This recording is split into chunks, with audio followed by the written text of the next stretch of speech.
Some shows talk about one team. Other shows barely talk sports. This show will talk Packers, Brewers, and Bucks. Every day. It's Wisconsin Sports Daily with Steve Sparky Pfeiffer on the Wisconsin Sports Radio Network.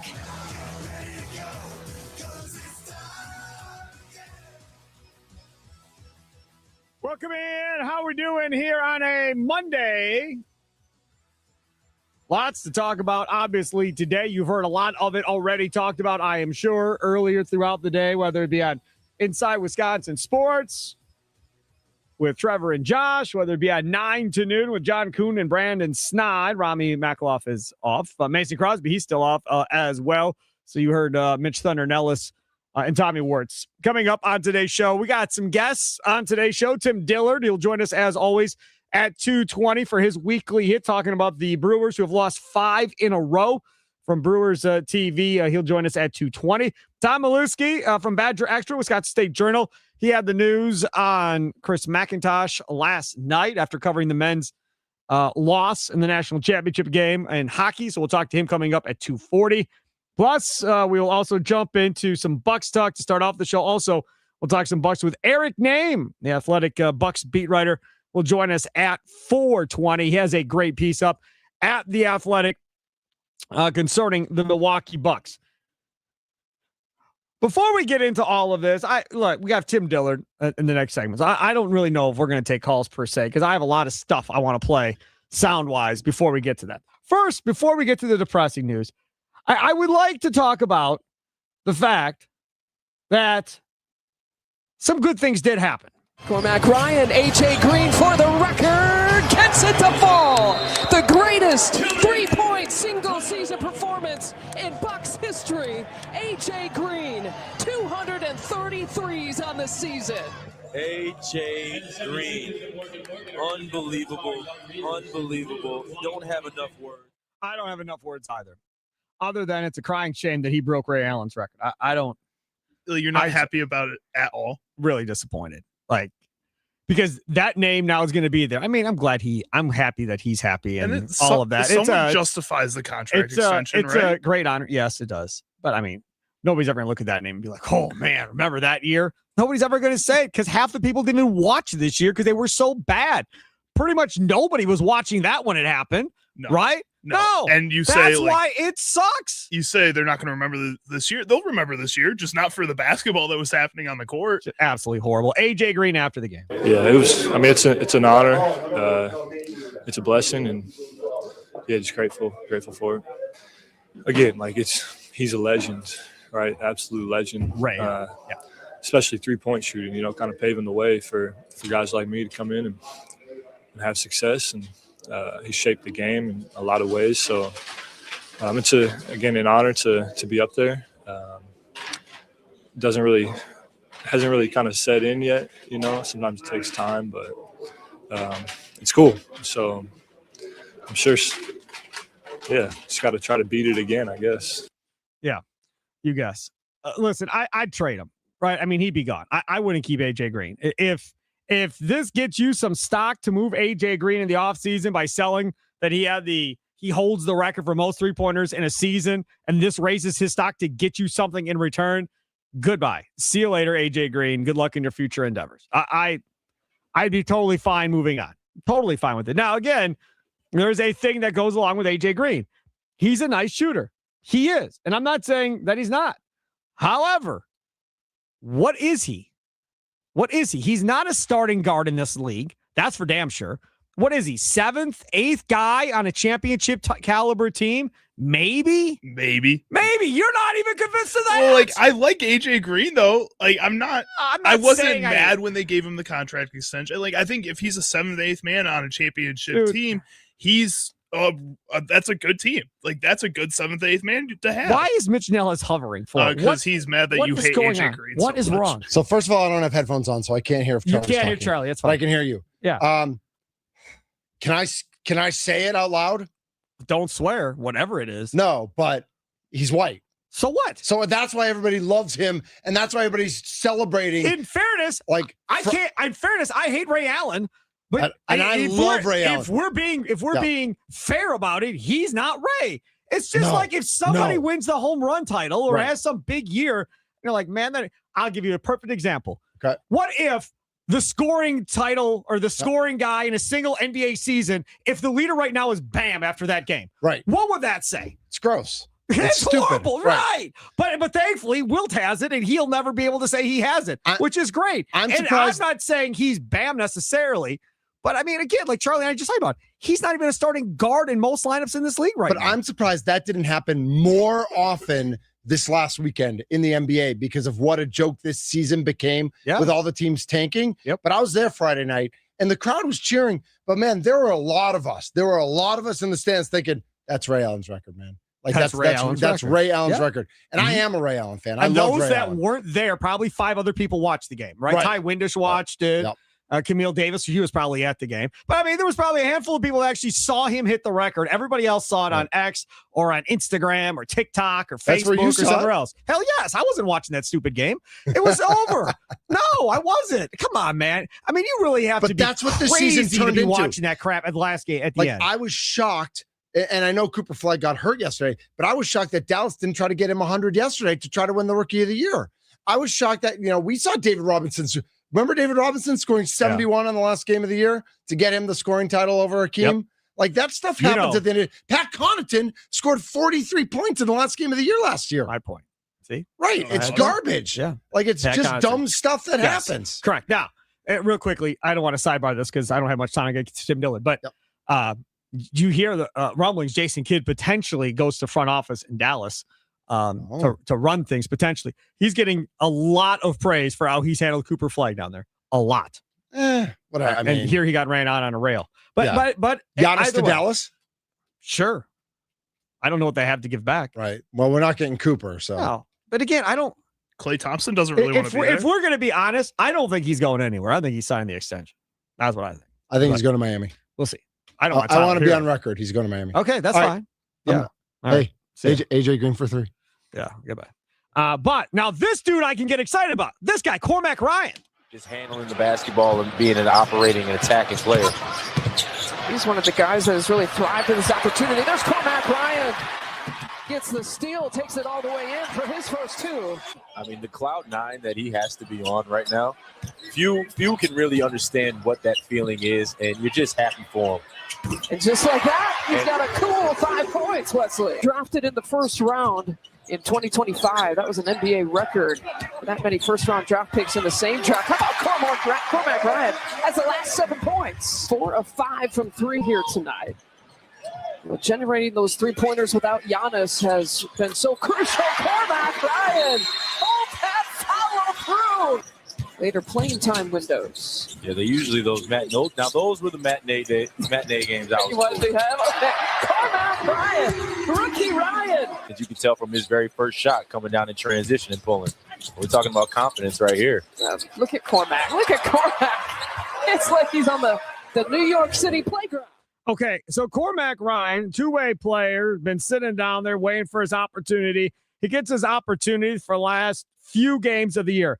He ended up that night with 28, 5 and 3, 5 3-pointers made, 55% from threes. And remember, AJ Green had 11, I want to say? Yep, 11 in that game. Okay, so they were both on fire, and obviously they get the win. But having said that, Cormac Ryan, since he got to the Bucks, and again, it's end of the season. I understand everybody's not playing hard as far as the opponents go and all that stuff. But his last 7 games, he averaged 19.5 points per game, just over 3 threes a game, shot 54% from the field, almost 48% from 3, and had 4 20-point games of the 7 that he played, and led Milwaukee in total points over the last 7 games of the season. He is on the roster next year. It's kind of crazy what caring does for somebody. Like when you look at this team and all the different articles, all the different reports that have come out over the past couple weeks, and hearing about all the guys that just stopped playing about halfway through the season, how easy it is to just play this well when you have that much talent, when you just care. And you see it in Cormac Ryan, you see it in AJ Green throughout these last couple of weeks. Just wish more of those guys had that type of mindset throughout all of the season. No question about it. Okay, so now we've got Doc. Now, Doc is interesting because he had a couple of different things that he said. Number one, talked about the situation between Giannis and the Bucks. Yeah, I just want to see it end well for him. Like, I really do. And for the franchise. I think they both deserve it. We can't let the loss that Giannis and this franchise won a title together. And to me, that should never be lost, no matter how this ends up. And as I said, Giannis is a fantastic person. I've been lucky to coach a lot of stars, and he's right at the top as far as just good people. And I want good people to be taken care of. Remember earlier in the year when he said Embiid was the most talented player he ever coached, and that was a whole big thing. And we didn't even talk about it because I thought it was stupid. We just moved on. But again, when Doc says, look, they got to figure it out.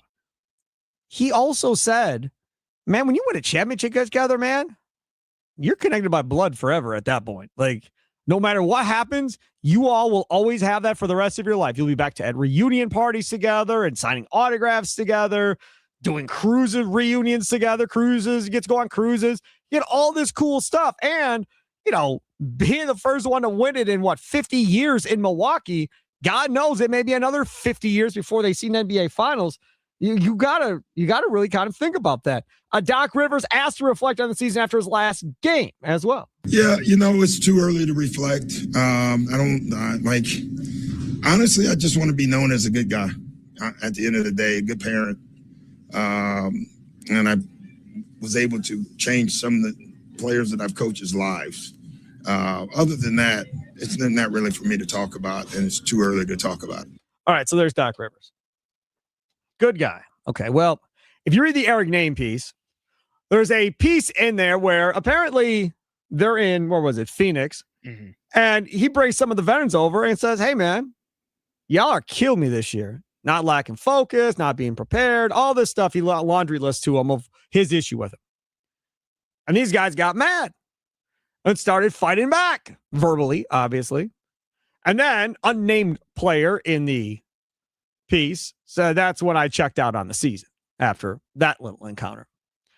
As I said last week, and I will say again, this roster really has a bunch of not great character dudes on it. They just don't. I mean, you went from high character guys like Holiday and Middleton and Giannis and those dudes doing everything to guys like Kuzma and Cam Thomas and some of these other cats that care about their numbers, themselves, and that's all. And that is why they've been losers their whole life in professional sports and haven't been able to figure out how to win. Kuzma's got the stupid bubble, but I don't count that. But again, I mean, for the most part, that's what it is. And you start talking about trying to figure out how to fix this thing going forward. Well, Doc Rivers is out, so now it's all going to change. First of all, if it's me, I don't really want to hire a coach unless I know what Giannis is doing. Because if this is a rebuild, I'm not spending jack for a coach. If this is we're going to go try and win this thing again and we're going to overhaul this roster and get back in the thick of it, okay, I'll spend money on a coach again. Now, may I remind you, they're paying Griffin next year, they're paying Doc next year, and they're going to pay the new coach next year. They just got done paying Bud. So now we're going to go through this again. Again, not my money, owner's money. That's their deal. Do with it what you will. Then we have Shams Charania. Shams Charania defending his reporting of the Doc News on the Pat McAfee Show. I haven't really been talking about Giannis Antetokounmpo in Milwaukee for years. I started reporting on it last May. This has been like an 11, what is it? We were now at 11-month saga that's been going on between Giannis and the Bucks. And so, listen, I just report the news. I just document the news. And so the truth can hurt sometimes, 100%. I stand by my reporting to the 10th degree, like 100%. The reality of the Bucks situation is this, is Giannis in his camp informed the Bucks last May that he was ready to part ways. He was ready to move on. The time had come after 12 years together that we all had to move on. But John Horst, the general manager of the Bucks, and Doc Rivers, the head coach, they wanted to continue to keep him and contend, and they felt like they had the roster to compete in the Eastern Conference. They thought this team was going to be a contender. And then they go out and get Miles Turner, you wave and stretch Damian Lillard. And so you add all those factors together, And it's been a clear miscalculation of the situation. Giannis was very clear in his private meetings with the Bucks. He felt this roster wasn't good enough. He had serious doubts about the roster. And so, listen, in a lot of ways, he was proved to be right. The season played out the way it played out. I think everyone in the NBA knows exactly what's going on in Milwaukee. I think most people in the world know exactly what's going on right now in Milwaukee. So there is Shams Charania on Pat McAfee. How about this one? Kind of similar where we were last year as far as Giannis, as far as last summer, where the Bucks will get a bunch of calls. They're going to get a bunch of offers. They already went through negotiations for Giannis in February as far as trade talks. They're probably going to revisit a lot of those same conversations with teams like Minnesota and Golden State and Miami and the Knicks. We'll see how the playoffs shake out. That's going to have a big part in all this. But listen, the reality of everything in Milwaukee is this. If they spent as much time dealing with their own internal dynamics and problems as they do responding to accurate reports, they wouldn't be in the mess that they're in right now. I'm just focused on doing the job at the highest of levels that I possibly can. I will say this. Shams Charania is not lacking a Superman-sized ego. He is not lacking ego. He is not lacking any of that stuff. But again, Doc Rivers came out and said that when he said that Giannis should trade Shams, according to him, Shams called screaming and yelling and wanted him to retract and everything else. And NBA is like, yeah, no, we're not doing anything. Bucks said, yeah, we don't care. No. If you want to respond and say you're sorry, Doc, go Fine. for it. Otherwise, screw him. I Right. got one tiny thing with Shams. ESPN needs to get him a microphone. Like, sometimes he sounds so awful on all these shows. Yeah. Like, you're the highest paid sports reporter, sports insider in the whole world. Get a better microphone. Yep, no question. It is the Wisconsin Sports Daily program, live from the Wisconsin Sports Radio Network studios, powered by the Potawatomi Sportsbook. Up next, Tim Dillard, Brewers TV analyst. Don't go anywhere.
Welcome in, Wisconsin Sports Daily. Steve Sparky, Fiver with you. Charlie using over there. Don't forget, Wendy's really outdid themselves with these new biggie deals at $4, $6, and $8. The new biggie deals are bigger and biggier than ever. If you're feeling something snacky, you can get the $4 Biggie Bites. Feeling something medium, get yourself a $6 Biggie Bag with the Junior Bacon Cheeseburger. If you want to go full Biggie, you can get the $8 Biggie Bundle with your choice of 2 sandwiches, a small soft drink, and a junior fry. The choice is yours for a pretty biggie deal. It's got to be Wendy's. And he sends that one deep into right center. This is way back, and goodbye into the Toyota territory. Bryce Terang, his 3rd hit, his 2nd home run, and it gives the Brewers a 3-2 lead in the 5th. That ball was powdered. He's a former Brewers pitcher. You can hear him on his podcast, Buses, Benches, and Baseball. It's time to hear from FanDuel Sports Network Brewers analyst, Tim Dillard, as he joins Wisconsin Sports Daily on the Wisconsin Sports Radio Network. Mr. Tim Dillard joins us now, streaming live on X and on YouTube at WI Sports Radio. Go check it out. You can see Tim Dillard and myself having this lovely, lovely weekly conversation each and every week, joining us on the guest hotline. Powered by Gruber Law, one call that fall. Bryce Terang, couple of home runs. That felt good. That was kind of the name of the game, was the long ball that we saw there yesterday in a back-and-forth contest. Yeah, I think wasn't every run in that series by the Brewers off of home runs? You don't really see that very often, yeah. But no, it was that good. was yeah. I mean, I was just going to say, like, I watching the entire games, I mean, there were so many highlights, but for every highlight, it seemed like there was a low light. But those home runs, seeing that power, especially from Bryce Terang, picking up where he left off from last year, I mean, those are good signs. You know, the other part about this is for the Brewers, that left side of the infield, I think, was in question coming into the season, right? You didn't know what Joey Ortiz was going to do offensively again. And then at third base, like last year going into last season, that was the big question mark too, as far as who was going to play third. Offensively, what were you going to get from third base? And as I think we sit here today, I think the fears that some people had about the left side of the infield offensively probably are still in the same spot as they were before. Well, I mean, you can look at it different ways. It's like, okay, if they get more production from the left side, is that the only way that they can win? I don't believe that. I believe the defense. I think Hamilton and Rengifo have done a great job at third base defensively. I think Joey Ortiz is an elite shortstop. The ground that he covers, he turns hits into outs. Yep. He turns plays that shouldn't be made into plays that between him and Bryce Terang up the middle, it saves runs. Like, I know it doesn't show up in the box score, but if you watch the game and know baseball, you clearly see it. I think more production's coming. I mean, both Joey and David Hamilton, I mean, these guys are ball players. They're going to put it together. They're going to figure it out. But they're getting on base at times. They're stealing bags. I mean, there's stuff that's happening. And again, what are we zooming halfway through April right now? Only 140 something games left. Yeah, only 140. And people are freaking out because they've lost 5 in a row. And they've lost 6 in a row since, what was it, 87 or 89, whenever it was the last time they lost 6 in a row, which seems pretty crazy to me that it's been that long. Very impressive by the organization if it's truly been that long. When we talk about where the Brewers are right now, a lot of talk is going to be injuries and so forth, and we'll get into that at some point, Tim Dillard. But I saw you on postgame last night after the game talking about Brandon Woodruff and the conversation of, did Pat Murphy maybe pull him a little too soon because he was only at 70 pitches when he decided, to go to his back end of his bullpen with, again, 3 guys that I think he trusts a lot right now with Uribe, Zerpa, and Trevor McGill. Your thoughts on how that played out yesterday? Yeah, I mean, pretty much what I said. I always love this too, because I'll just throw some random stuff out there, and then we get to actually hear from Pat Murphy on the post game, and I'm like, if he says anything close to what I said, I feel really good about myself. But here's the thing: Brandon Woodruff is a guy. If he wanted to go back out and fight for it, he would have gone back out there, and I think he was willing to do that. Before you let your guard down as a pitcher, you have to get the words from the manager or the pitching coach saying you're absolutely done. And I think he came in going, hey, I can go one more. And I think Pat Murphy, here's the two sides of the coin.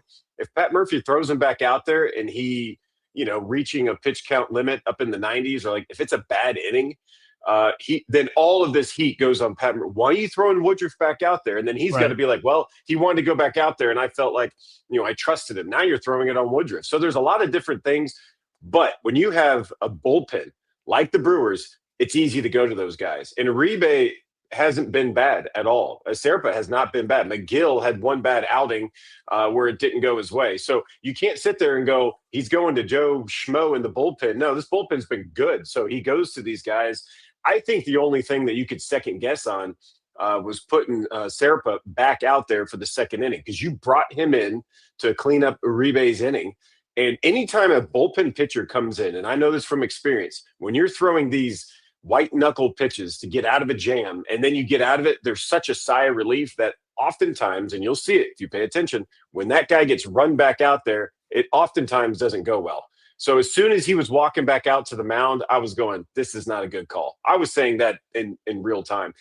Hearing later that, maybe they were strapped for bullpen arms out there was kind of the, hey, that's why we did it. I didn't agree with that one. But when it comes to Woodruff, if that guy is fighting to get back out there, then you put him back out there. But from what I'm hearing, what I'm gathering, he did his job.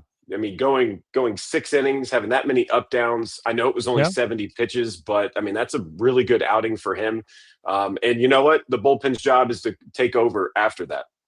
Brewers TV analyst Tim Dillard. Follow him on X at Dim Dillard. He joins us each and every week on Mondays at around 2:20 our time. From time to time, they may have to move around based on the Brewers schedule and Tim's personal schedule, but we try to aim for 2:20. Let's talk a little bit about Aaron Ashby. This is something that I've heard from a lot of different people that are friends, family members, whatever else, which is Aaron Ashby's arm going to fall off at some point before we get to May, with as much as Pat Murphy is pitching him at this point? Do you have any concern with as much as he's using Aaron Ashby? I think I brought it up to some folks maybe a little bit last year when he was getting thrown a ton. Was asking around a little bit already this year. And, they have ways of measuring guys. When you go through spring training, they measure all the strengths and angles of your arm, how much flexibility you have. And they continually do this throughout a season. Then they can back that up with metrics. Is he getting the same velocity? Does he have the same movement? Is it the same arm angle? Is the arm angle dropping because he's tired? Things like that. All the readouts come back that this guy is good. Like, he can just pitch, and he wants to pitch, and there's no signs of letting up. I don't know if he needs to, be an opener every 5 seconds. I think they could probably push the brakes on that a little bit. I know why they do it. And it's worked in the past. So I think that's why they went to him kind of out of the gates. But I don't know. I think he is good in every single role. And who knows, maybe they do need a starter down the road. And he may be the guy to go 3+ innings. And after that first inning the other day, he did fantastic. The guy's got electric stuff. You could be sitting in the 4th deck and know what this guy throws, because he's got 4 distinct pitches. And if you ask anybody in the other dugout and the other lineups, they know who Aaron Ashby is. I know he's not a household name across baseball per se, but hitters know who this guy is because nobody wants to face him. I have another situation from over the weekend I have to bring up because I know my kid's in 10U baseball, and I know my coach would have become unhinged at these 10-year-olds. Had one of them did what Gary Sanchez did, which is throw a bullet essentially at Kyle Harrison's knee going to cover first base. And on the radio today here on our airwaves here, people are like, he better never play first base again. He just keep him off first base for the time being until he figures this out. If he can't figure that part out. Man, I've never played first base. I've definitely never been a pitcher. Maybe you've had it happen to you from a first baseman at some point in your career. But that was not pretty. And I can only imagine what Kyle Harrison was thinking after he got plunked. Well, he's probably thinking, what happened? Did the ball hit me, or did the runner run me over? Right. Yeah, that has happened to me. It happens quite a lot. You don't see it a lot in the big leagues, right? I don't think Gary Sanchez is the smoothest first baseman that's out there. He's kind of a blunt instrument. That comes from a catching background. There's nothing wrong with that. That's a lot of players in baseball. And that was a tough play all the way around. It was just in between. It's a little intermediate throw. Do I shuffle past it? The runner's getting down the line, left-handed pitcher. There's a lot of moving parts. That did not end the way anybody wanted it. Hopefully Kyle Harrison's okay. Now you hear about Christian Yelich, being injured. Maybe that means Gary's going to be, more of the full-time DH. But yeah, can he play first base? He can play first base a little bit. I don't think he's as good as Jake Bauers over there. And honestly, I don't know how you don't play Jake Bauers if it's a right-handed pitcher, a left-handed pitcher. I don't care if the guy's ambidextrous. He can breathe underwater. Great for him. You got to have Jake Bauers at first base right now. I don't. And unless he's dealing with an issue, which no one's ever heard of right now. Right. So if he is healthy and can swing a bat, the guy needs to play first base. And I think we'll see that going forward a little bit. Don't know what the move's going to be as far as if they move Yelich to the IL. My guess would be Jefferson Caro, just because he's a catcher and they can move Gary to full-time DH and pinch hitting, which Gary excels at, by the way. He came in for Yelich, ends up hitting a 3-run jack. He is a game changer with the bat. His catching skills are what they are, with ABS going around, there's some, I didn't catch that good, so I can tap the helmet. But at the same time, I feel like guys are going to want to throw, the younger guys throw to Caro, somebody that they've thrown to before, throw to Contreras, who they've thrown to before. I think that may be the plan going forward. I don't know. The whole series of bunts and Trevor McGill, you ever see something like that before in a game where you just had bunt after bunt after bunt in a situation like that and it was a mess? Yeah, absolutely. I remember one of the first times I saw it, we had a guy named Joe Thatcher, if you remember Joe Thatcher, big, but he was sidearm lefty, and he fell off really hard to the third base side. And I think we were in the minor leagues, and he was my throwing partner. It was like catching bowling balls. I think he's a coach for with the Padres now or somebody, scouting direct. I don't know. Anyway, he because he fell off so much to the third base side, guys were just push bunting. There was a guy named Norris Hopper, came up with the Reds. Brewers had him in AAA for a little while. He kind of patented this whole thing where he would just kind of bunt it in between that Bermuda Triangle of first base, pitcher, and second base. And so a guy like Joe Thatcher falling off towards third, it was like this open area, and nobody knew how to defend it. And you're not going to tell this guy not to pitch that way because that's kind of the way he pitches. So I think the whole point is a guy gets on base with a hit by pitch. And was it Weimer next? I think he was just bunting to be bunting. It wasn't like, hey, we got something on Trevor McGill. The guy can't field a bunt. It was not the case at all. In fact, out of 132 innings that McGill has thrown since being a Brewer, he's got how many errors? 1. And that was the error, that second bunt of the inning. But it just comes with the situation. They probably saw something after that bunt and, guy ends up being safe. Now there's 2 guys on base. Now they're going, okay, well, it's the same situation. Let's bunt again. And then after the error, they were like, well, let's just keep bunting and see where this is at. Yep. Now, if other teams try it, I promise you he'll be fine. It's not like he has a deficiency on fielding the baseball. In fact, they had a scheduled, wasn't related to the bunting that went on in game 1. But before game 2, they actually had PFP. They had pitchers fielding practice. They do this every single time after a road trip. I've seen it a ton. His effort level was outstanding. He's good.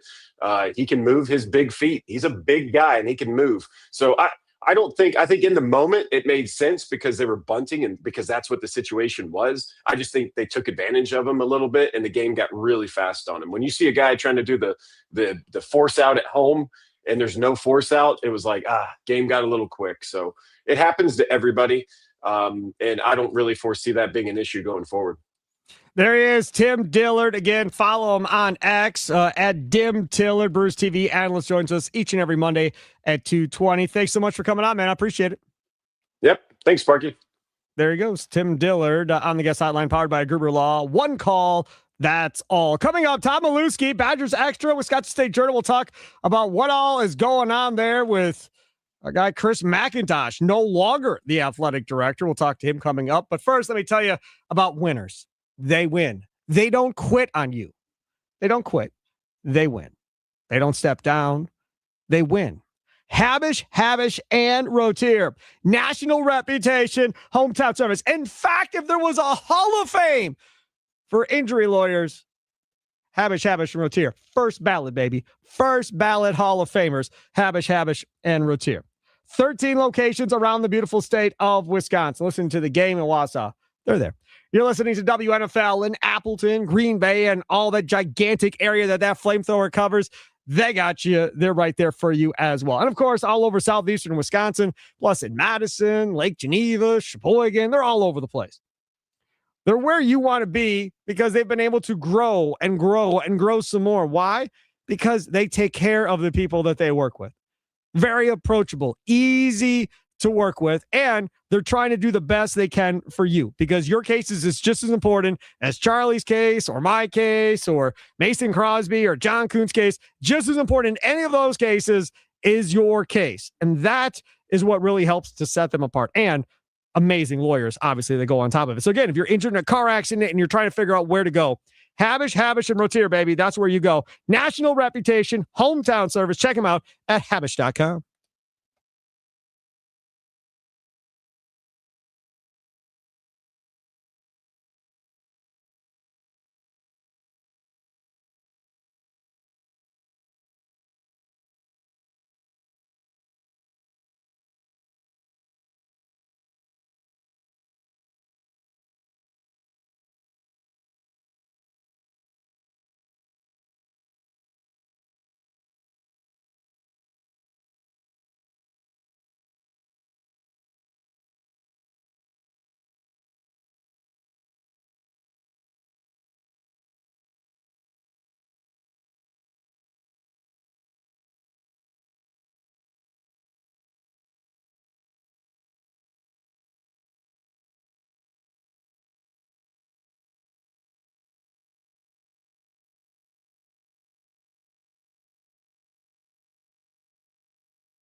I don't know if this is too harsh. I mean, normally we reserve this for the Bucks, but I feel like talking about Chris McIntosh, it could kind of be relatable. Well, yeah, when it's a big old kind of clown show sometimes, this song finds its right spots. That's for sure.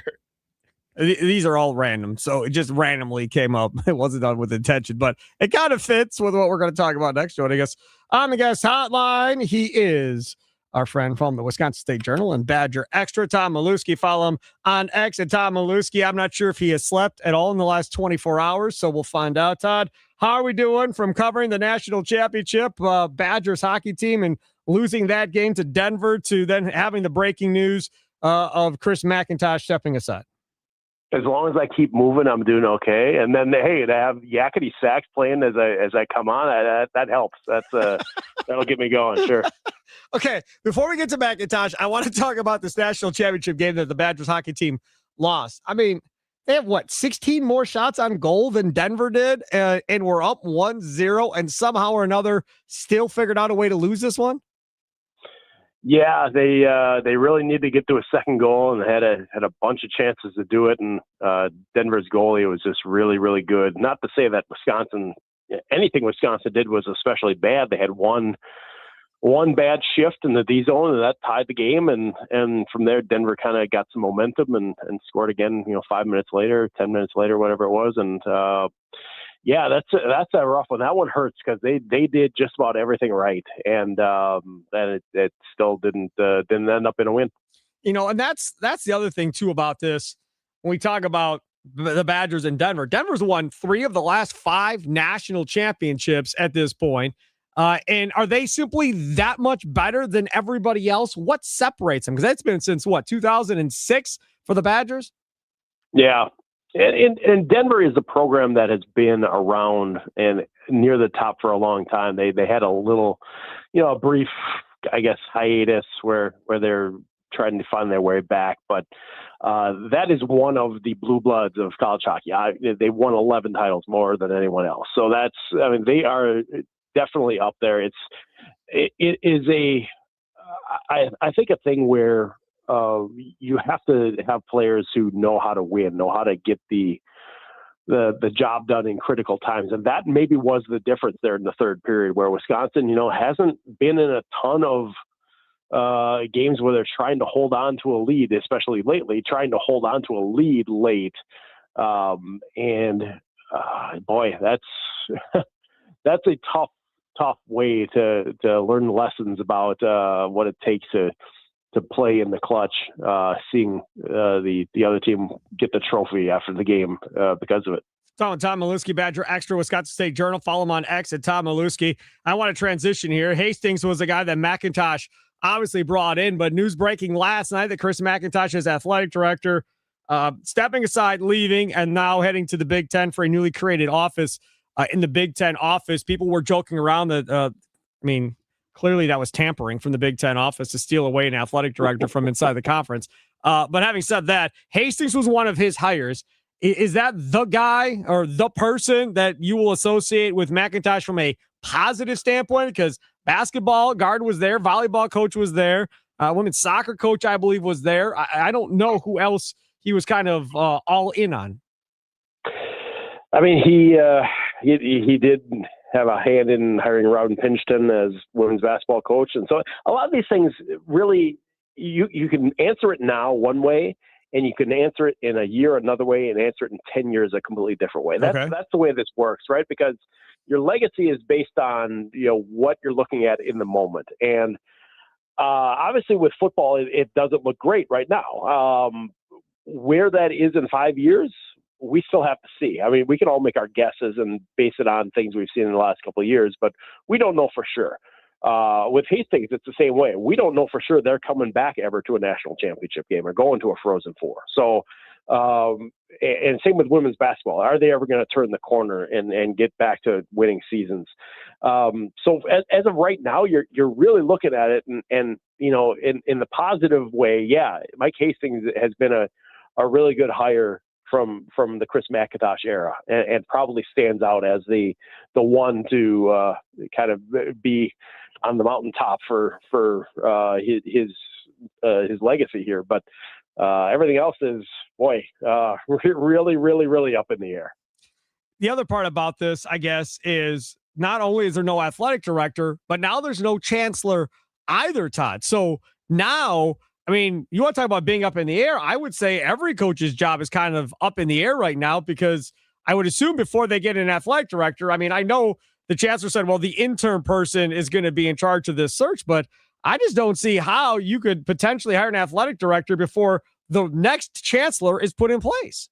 I'll take it another level. There's no university system president either. Well, they fired him. Fired. Yeah, they fired him. Yeah. So there's a real vacuum there in terms of leadership. And I do wonder whether that limits, when we're specifically talking athletic director, whether that limits the number of people who are going to be interested in this role. Because if you're hired by someone, the interim chancellor to be still, Eric Wilcox is coming in next month to be the chancellor until they hire a permanent one. If you're hired by Eric Wilcox, how much room do you have to work when there's a new chancellor that comes in a year later, whatever the timeline on that ends up being? I think that's a real question for anyone that's interested in this role is, who am I answering to, and how often is that going to change? Because there's been a lot of autonomy given to the athletic director at UW. Barry Alvarez had that, Pat Richter had that, Chris McIntosh has been given it from the chancellor's office. They let them run things the way they need to, but there's still oversight. And so when that changes, you don't know if the next person coming in is going to be someone who's going to be looking right over your shoulder more, or is going to let you run things the way you need to. So that's something that really has to be addressed here. That's the other part about this, Todd, right? How much involved is King Barry going to be in this process? Because to this point, everything that happens has gone through King Barry, whether he's under the watchful eye of as athletic director or since then with McIntosh. I have a feeling Barry Alvarez still has his hands involved in the cookie jar here, and I would assume he'll be involved in this too. I think everyone turns to him for, I don't know if it's guidance or direction or what. When there's questions like this, I just don't know how much he really wants to be. I mean, I'm sure there's part of him that wants to be, but how much does he really have in things right now? This college sports has changed so much.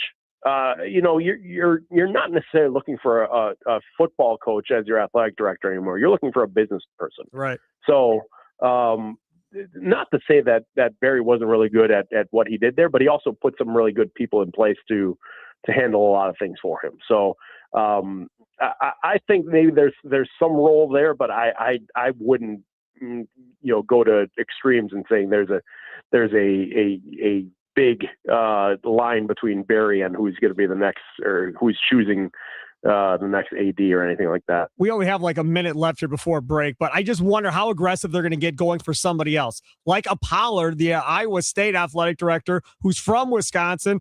Otzelberger is his basketball coach. He's from Wisconsin as well. I wonder if they get super aggressive in trying to go buy somebody out of a deal.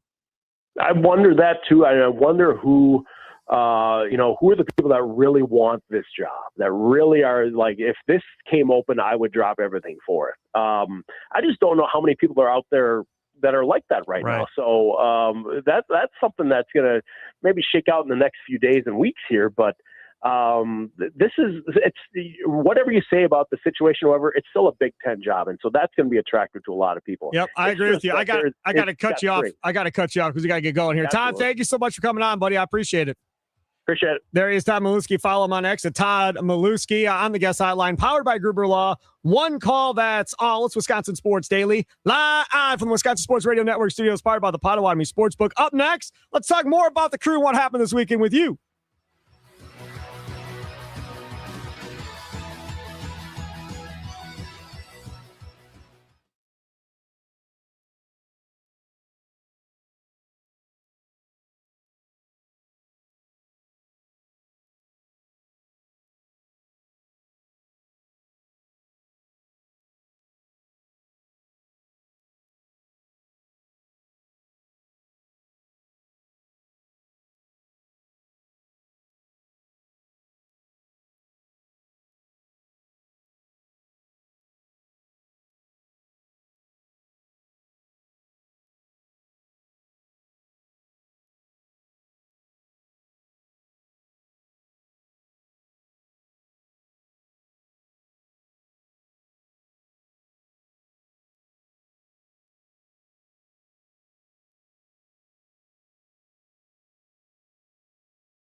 Time for your fan weather forecast brought to you by the Milwaukee Area Napa Auto Care Association. 74 degrees and cloudy right now. Low tonight of 59. Thunderstorms overnight tonight. Strongest of storms looks to be around the La Crosse area.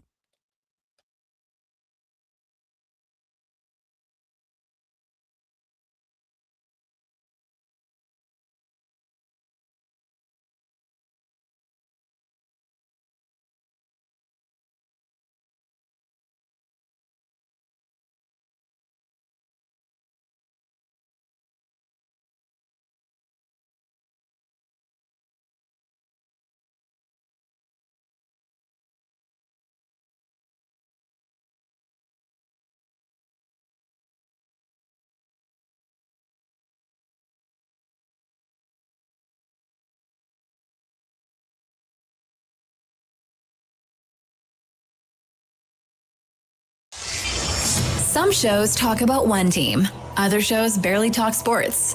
This show will talk Packers, Brewers, and Bucks. Every day. It's Wisconsin Sports Daily with Steve Sparky Pfeiffer on the Wisconsin Sports Radio Network.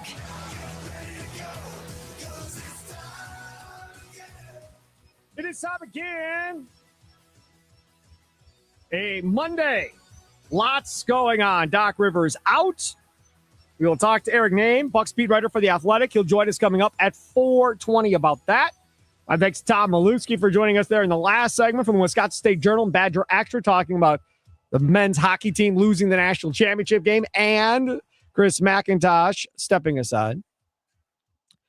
So thanks to him. Also, we talked to Tim Dillard there in the first hour, Brewers TV analyst. Got into some Brewers conversation with him as we do each and every Monday at 2:20. But it's 3 o'clock, and regardless of the fact that we had Tim Dillard on or not, at 2:20 does not change this fact. It's time to talk about the crew. It's Wisconsin Sports Daily on the Wisconsin Sports Radio Network. All right, so yesterday you were probably listening to the leadoff show with Mitch Thunder Nellis, or you were listening to Tim Allen and Mitch Thunder Nellis yesterday afternoon as Tommy Wirtz had the day off, doing the Potawatomi Sportsbook post-game show. And if you're listening to the post-game show, you probably heard some of Pat Murphy, but this sums it up. Tough times. We haven't been in these waters very much in the last couple of years, so let's get through it. So I heard Tim on the post-game show, and he was kind of getting on Murphy a little bit about, man, you got to have a little bit more pep in your step here. Like you've kind of the last, few games kind of feel a little bit down and out type deal. You got to pick it back up again. Kind of like you're the leader here. You got to keep everything kind of moving in the right direction. You yourself can't find your energy kind of potentially getting down or whatever the case is, which I understand that. I get it. But Pat Murphy's been around this game a long, long time. I'm not too worried about Pat Murphy knowing when is the right time to, go on a heater and chew somebody out versus when is the right time to chill out and let them kind of figure it out themselves and so forth. The one thing Pat Murphy has been consistent about is we're hurt, y'all. We're mashing it.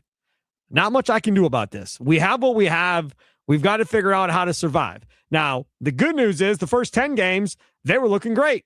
And they didn't have Churiel, and they didn't have Vaughn, and they still got through it all. And they didn't have Priester either. They got through it, and they were rolling, and everything was fine. And then what happened? Errors started setting in.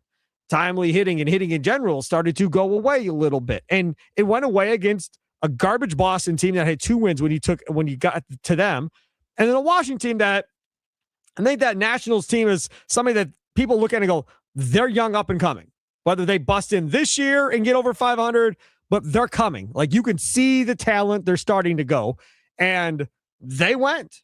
And not only did they go, but that bullpen that one hadn't been that good for them anyhow for the Nationals did not look all that horrible necessarily in the first couple of games of this series against the Brewers. So that's the other part of it. Am I concerned about a 5-game losing streak? Not really. I had put out a tweet yesterday and said, okay, of these 3 players, give me which ones are still on the roster at the end of the year.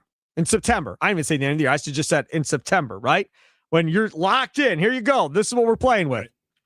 Hamilton, Ortiz, Guys are getting really big over there. Hamilton, Ortiz, and Rengifo.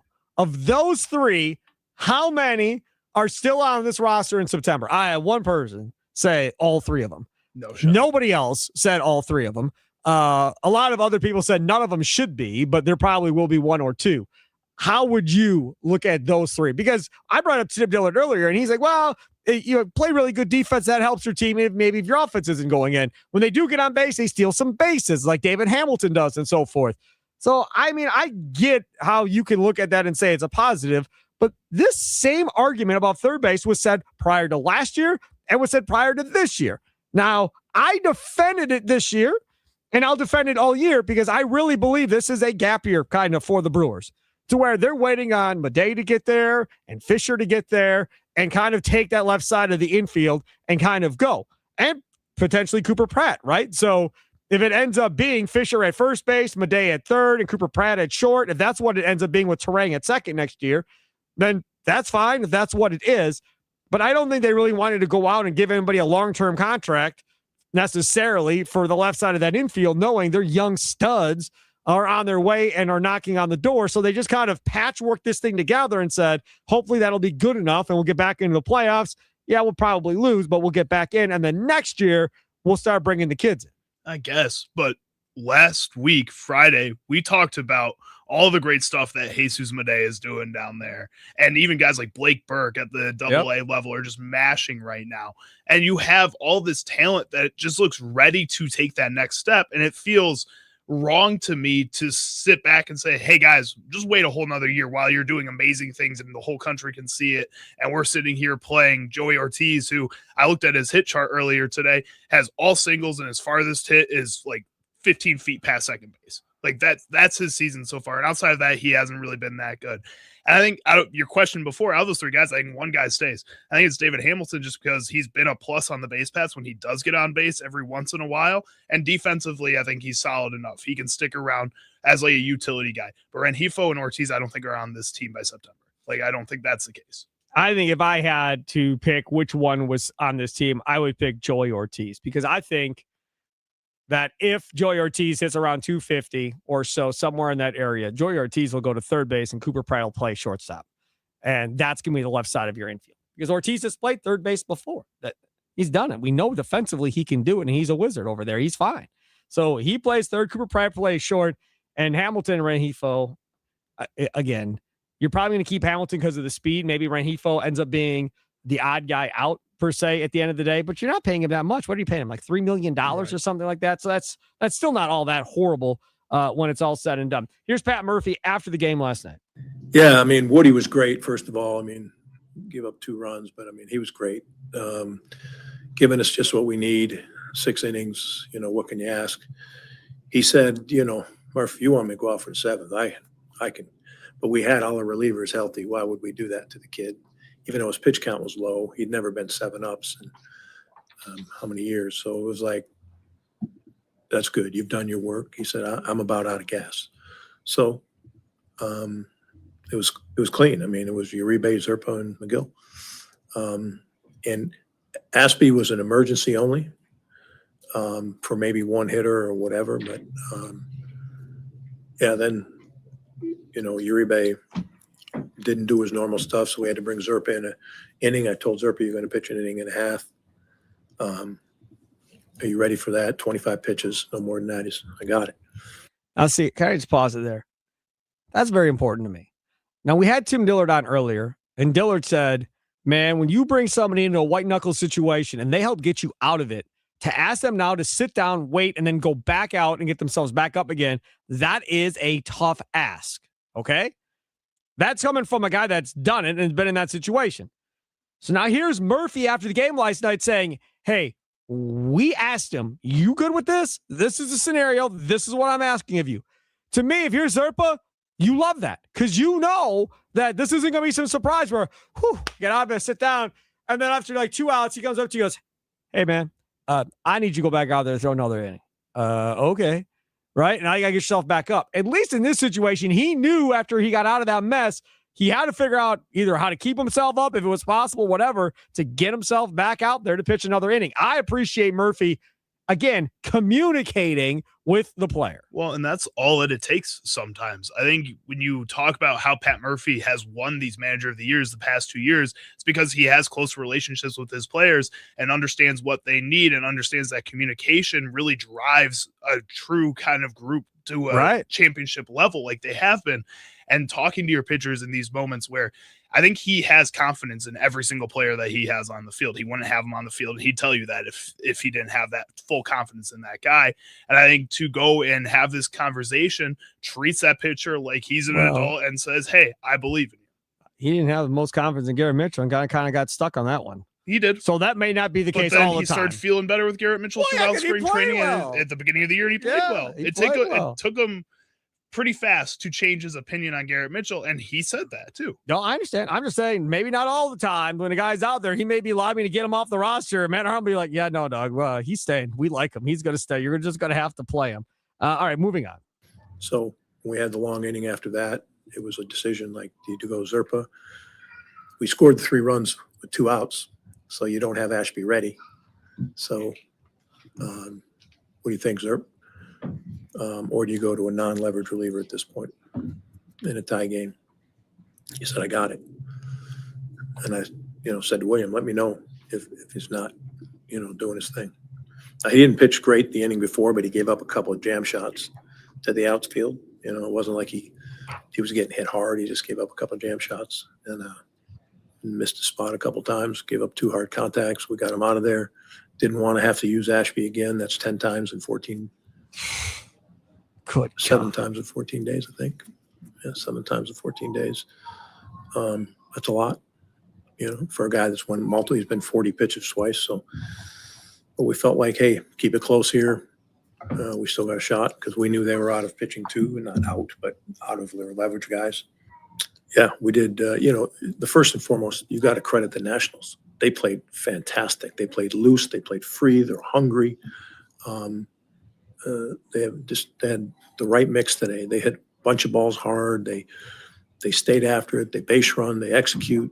They were terrific for these 3 games. I know their record doesn't indicate, but they were a scrappy team that played right, and we didn't. We did little things.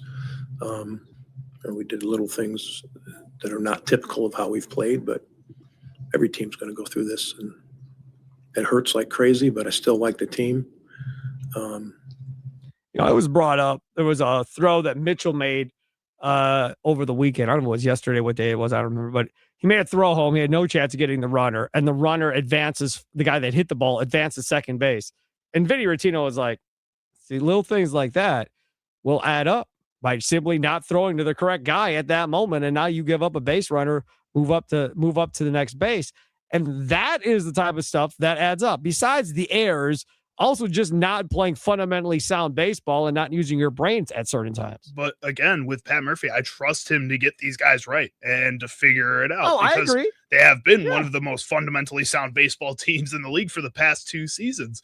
I trust them to be able to get to that point. And right now you have a lot of guys in a Garrett Mitchell, in a Joey Ortiz that are trying to prove themselves. And then everybody else, David Hamilton and Rengifo, Gary Sanchez to some degree, they're all just trying to prove themselves that they can do what this team has done the past couple of years when they've been given a bigger role or a new role. And the other part about this is the Woodruff deal where he gets pulled out after 70 pitches. We brought it to Tim Dillard in the first hour of the show as well. Murphy talked about it pretty much that it was Woodruff's call. Is there do you see a time as the year goes on that you will give Woodruff that 7th inning, or do you think? Oh yeah, for sure. Especially if, it's not me giving it to him. You know what I mean? It's he's got to be feeling like, I got this, Murph. If he would have said to me, I got this, Murph, I would have given it to him today. But it's more about like, hey, I'm getting to the end. And we don't want to risk it. You go out there and risk it this early, April 12th, letting him go with what he's been through. He's coming off his highest pitch count in a long time, right?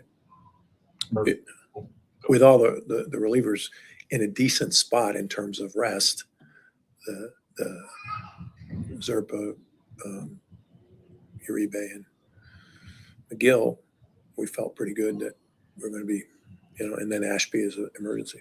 Again, that's Murphy telling you, don't be mad at me. Hey, I went to the dude. The dude said, I'm done. I said, okay. I think we all agree, right? You agree listening that you aren't putting Brandon Woodruff out there for another inning. If he says, I'm done, I got nothing left, you can't put him back out there. I don't care how much you love Woodruff or how much I love Woodruff or how much Charlie loves Woodruff. The man says he's done. He's done. And you have to go to your bullpen. And again, those three guys have been fairly okay to this point. I mean, again, maybe you at home were like, oh, Uribe sucks. I can't believe they're putting him in. Like, I didn't say that. I wasn't in that mode. I was like, all right, let's go. Let's use our three and get the hell out of here. And it didn't work. It backfired. Well, and with Woodruff, with the injury history, like Pat Murphy points out, you don't want to test that, especially when you just lose Christian Yelich for potentially at least a month. You have Jackson Chourio still. You don't have Priester Vaughn. still. Kyle Harrison gets hit in the knee. Like, you have all of these other injuries surrounding you to keep this guy healthy, who is so important to your team, right, is the biggest priority right now through this weekend when you lose a bunch of other guys. Exactly. And that is something where now you get Toronto. Oh, yeah, they were in the World Series last year. Oh, goody. So you're going to have to just figure it out. And we're still waiting on the Yelich thing. I haven't checked my email to see if anything came through on Yelich as far as his hamstring goes. No, I have nothing. As far as his hamstring goes. But if he is going to be headed to the IL, because Murphy after the game said it's probably not going to be good news, that there apparently is fluid that's built up in there too. Now, Yelich wanted to play, and thankfully, Pat Murphy said, no, we're good. We'll just take you out now. If he is out 4 to 6 weeks, I agree with Tim Dillard earlier, who said the move should be Jefferson Carroll. Like, that should be the guy that comes up. Sanchez plays DH. Carroll plays catcher and rotates with Contreras. First base is Jake Bauers every day, as he put it, and play from there and then see what happens. So Sanchez, Bauers, Contreras are the middle of that lineup, night in, night out, until you can get Yelich back. That's probably the play. Well, and that's not too bad, since Gary Sanchez has been one of the best power hitters in all of baseball, not just for the Brewers, but all of baseball. Jake Bauers has found a little power over the past couple of weeks. I think that at the same time as I'm okay with Carroll coming up into this lineup and you have that middle of the lineup, man, I want to see Cooper Pratt. I want to see them find a way to get him hit first.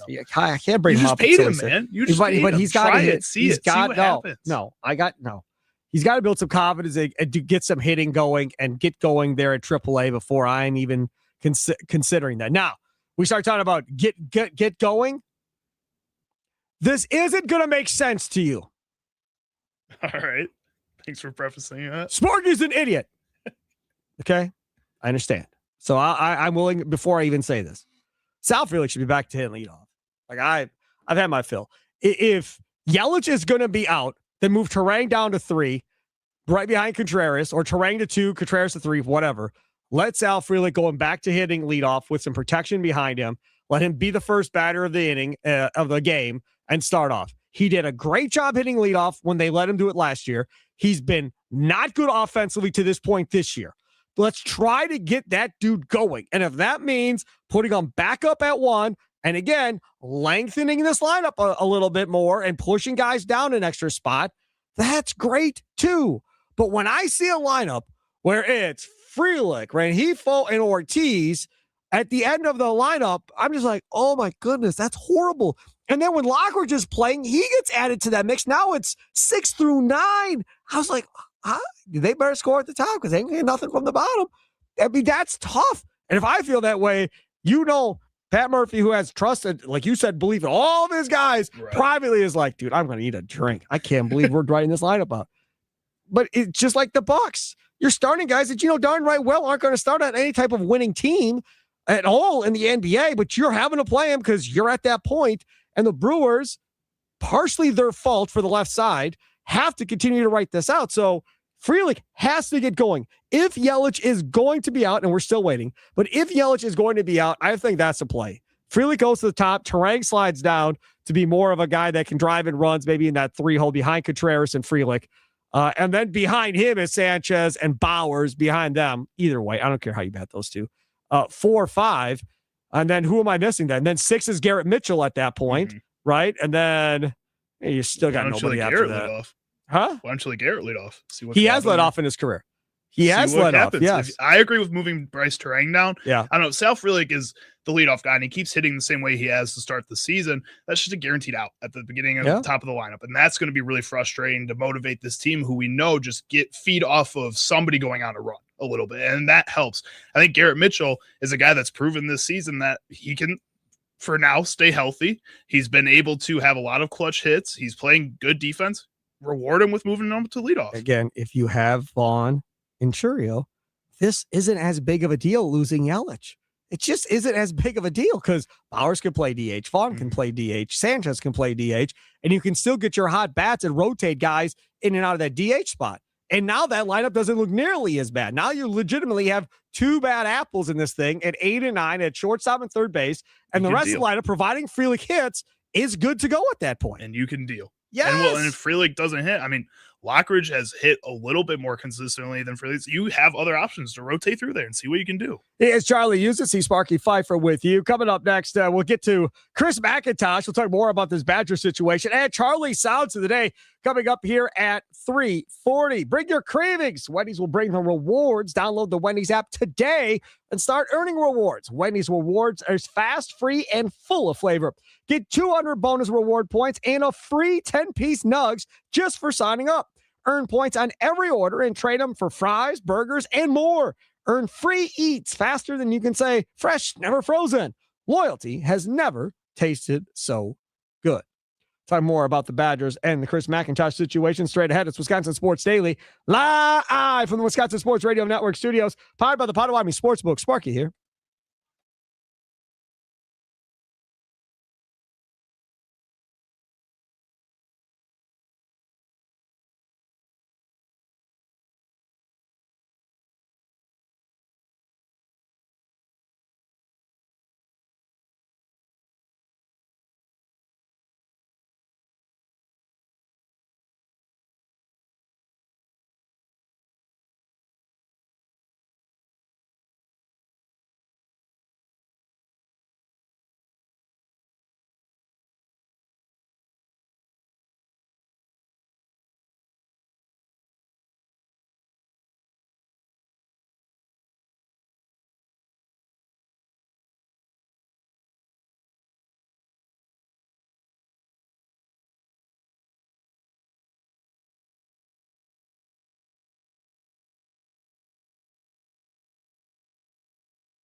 You do.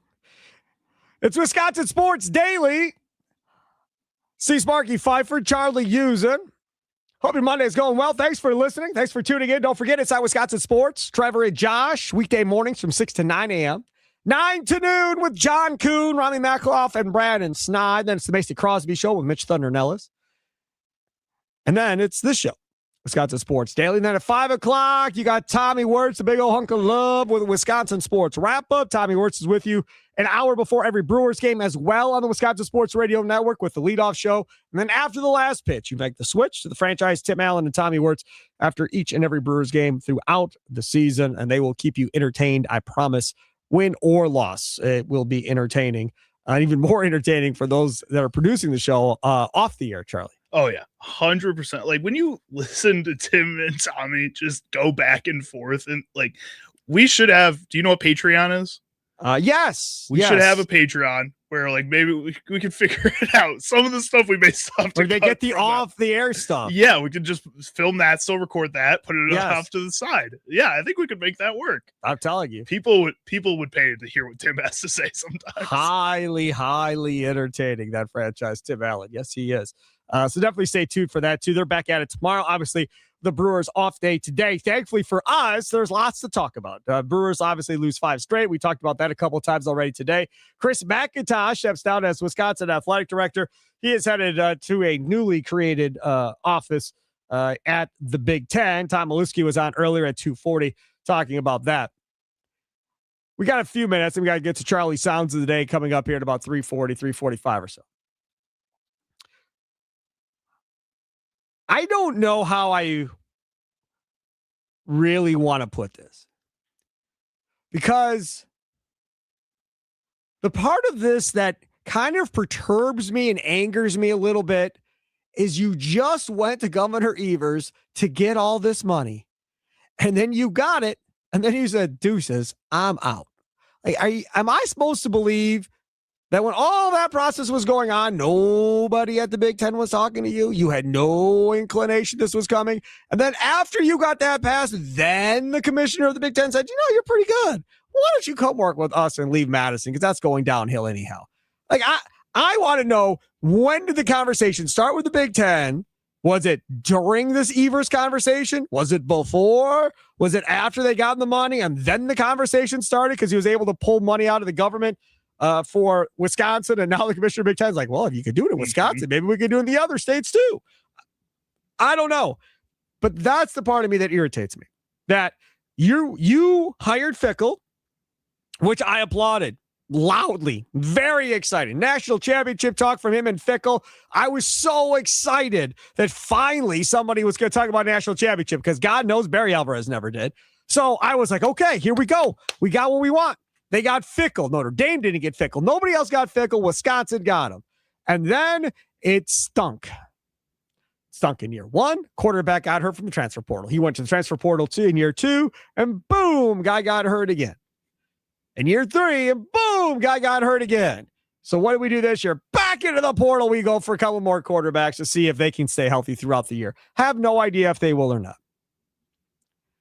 But it just kind of feels like, I know this isn't going to work. I'm getting out of here before I get fired, and I'm going to go start over somewhere else.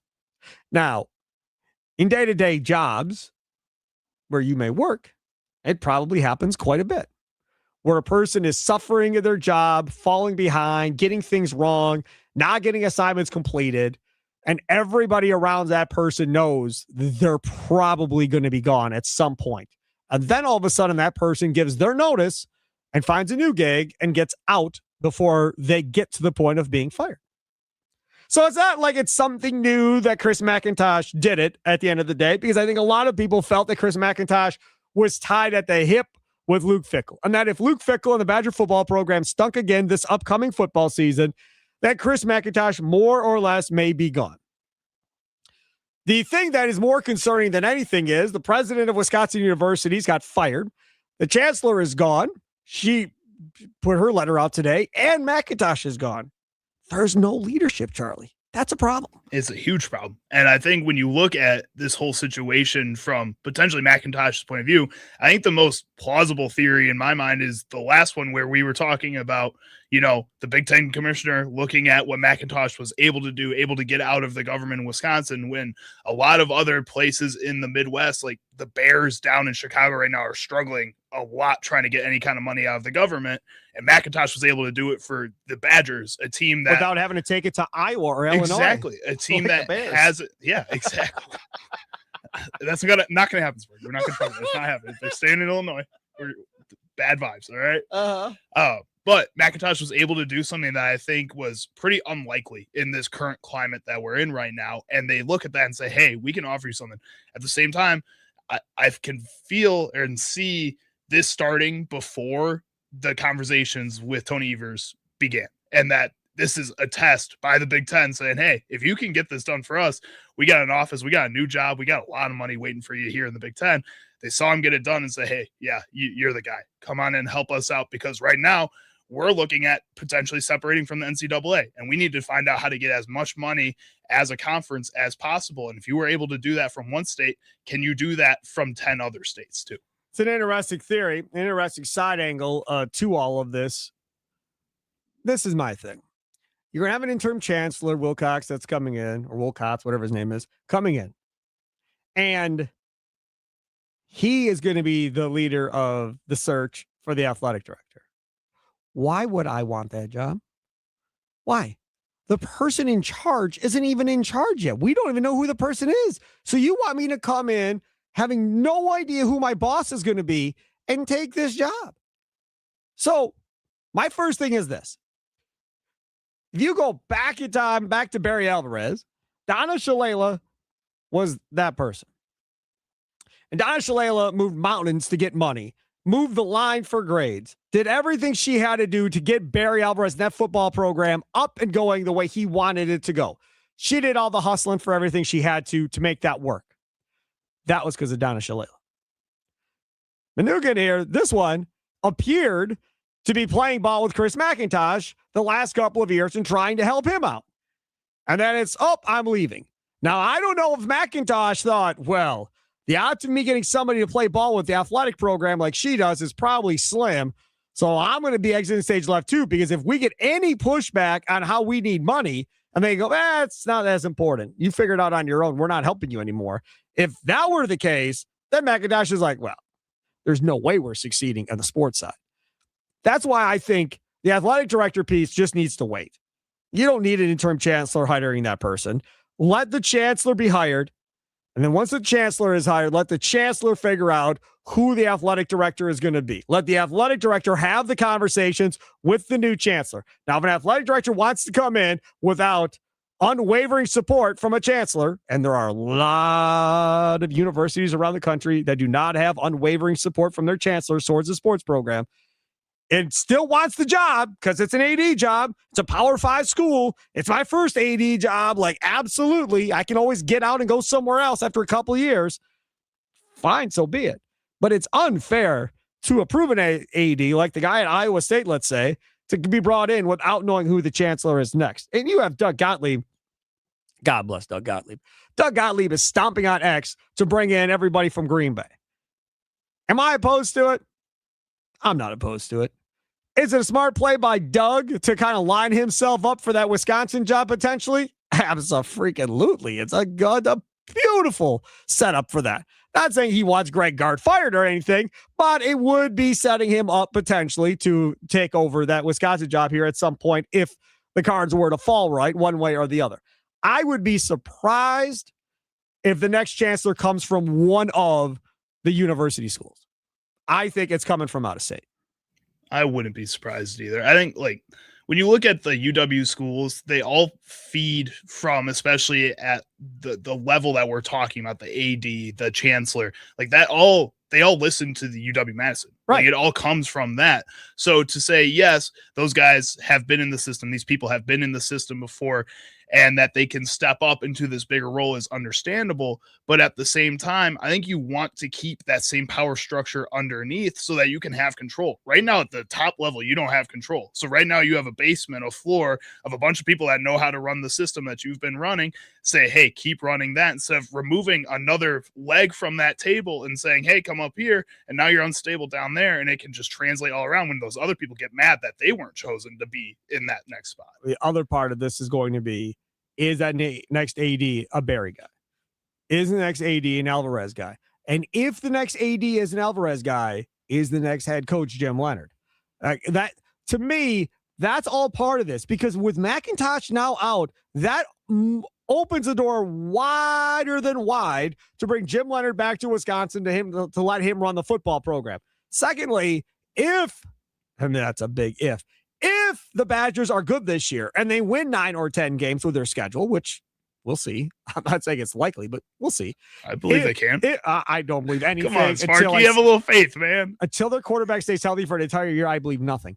So if they can win 9 or 10 games with Luke Fickell, there's nothing to say that Luke Fickell might be like, hey, it's been real. I don't like the new AD. I'm going to see what my buyout is and get the hell out of here. Ole Miss is hiring for $15 million. Right. And I don't know what his buyout is, so maybe it's not feasible, necessarily. But if it is, and he has a good year, and he doesn't like the new AD, see ya, or doesn't like the new chancellor, not jiving with the chancellor and the AD, and decides I'm not going to get what I need, I'm out of here.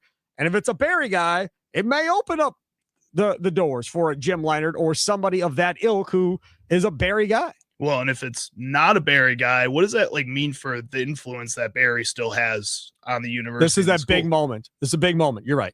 Because if the new chancellor comes in and goes, yeah, I know who you are, but you're old. Right. And I don't want to hear about it. I don't want to hear about the glory days. I got this. I don't need your input.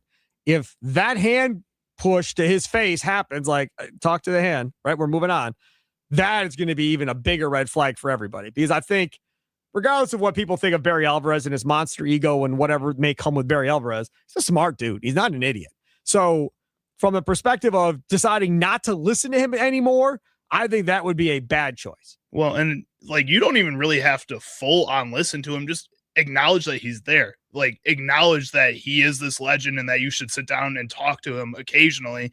And yeah, you may not follow all his rules, but you got to be friendly with the guy. Kind of. It's like a godfather almost. I heard Tom Oates earlier today, a former columnist for the Wisconsin State Journal. He was on earlier today on the Wisconsin Sports Radio Network. And I love Tom Oates. And he was talking about, oh boy, now look, they're starting to recruit Wisconsin for the first time in 4 years. But as I pointed out last week, it's only because the talent is elite right now in Wisconsin, and they've got some of the best players in the country in the state of Wisconsin. When this goes away and that class isn't as loaded, he's not going to recruit this state any differently. It's just not going to happen. And I heard Oates say, well, he's got a person now for outreach to talk to the high school coaches. Oh, he's got a player for outreach to talk to the former players. He's got somebody in charge of talking to former players now. So Fickell is starting to figure it out. But I'm telling you right now, this guy is not going to bring in potentially 3 3-star kids from Wisconsin to say he recruited Wisconsin if he can get 3 4-stars from Ohio, Pennsylvania, and Florida.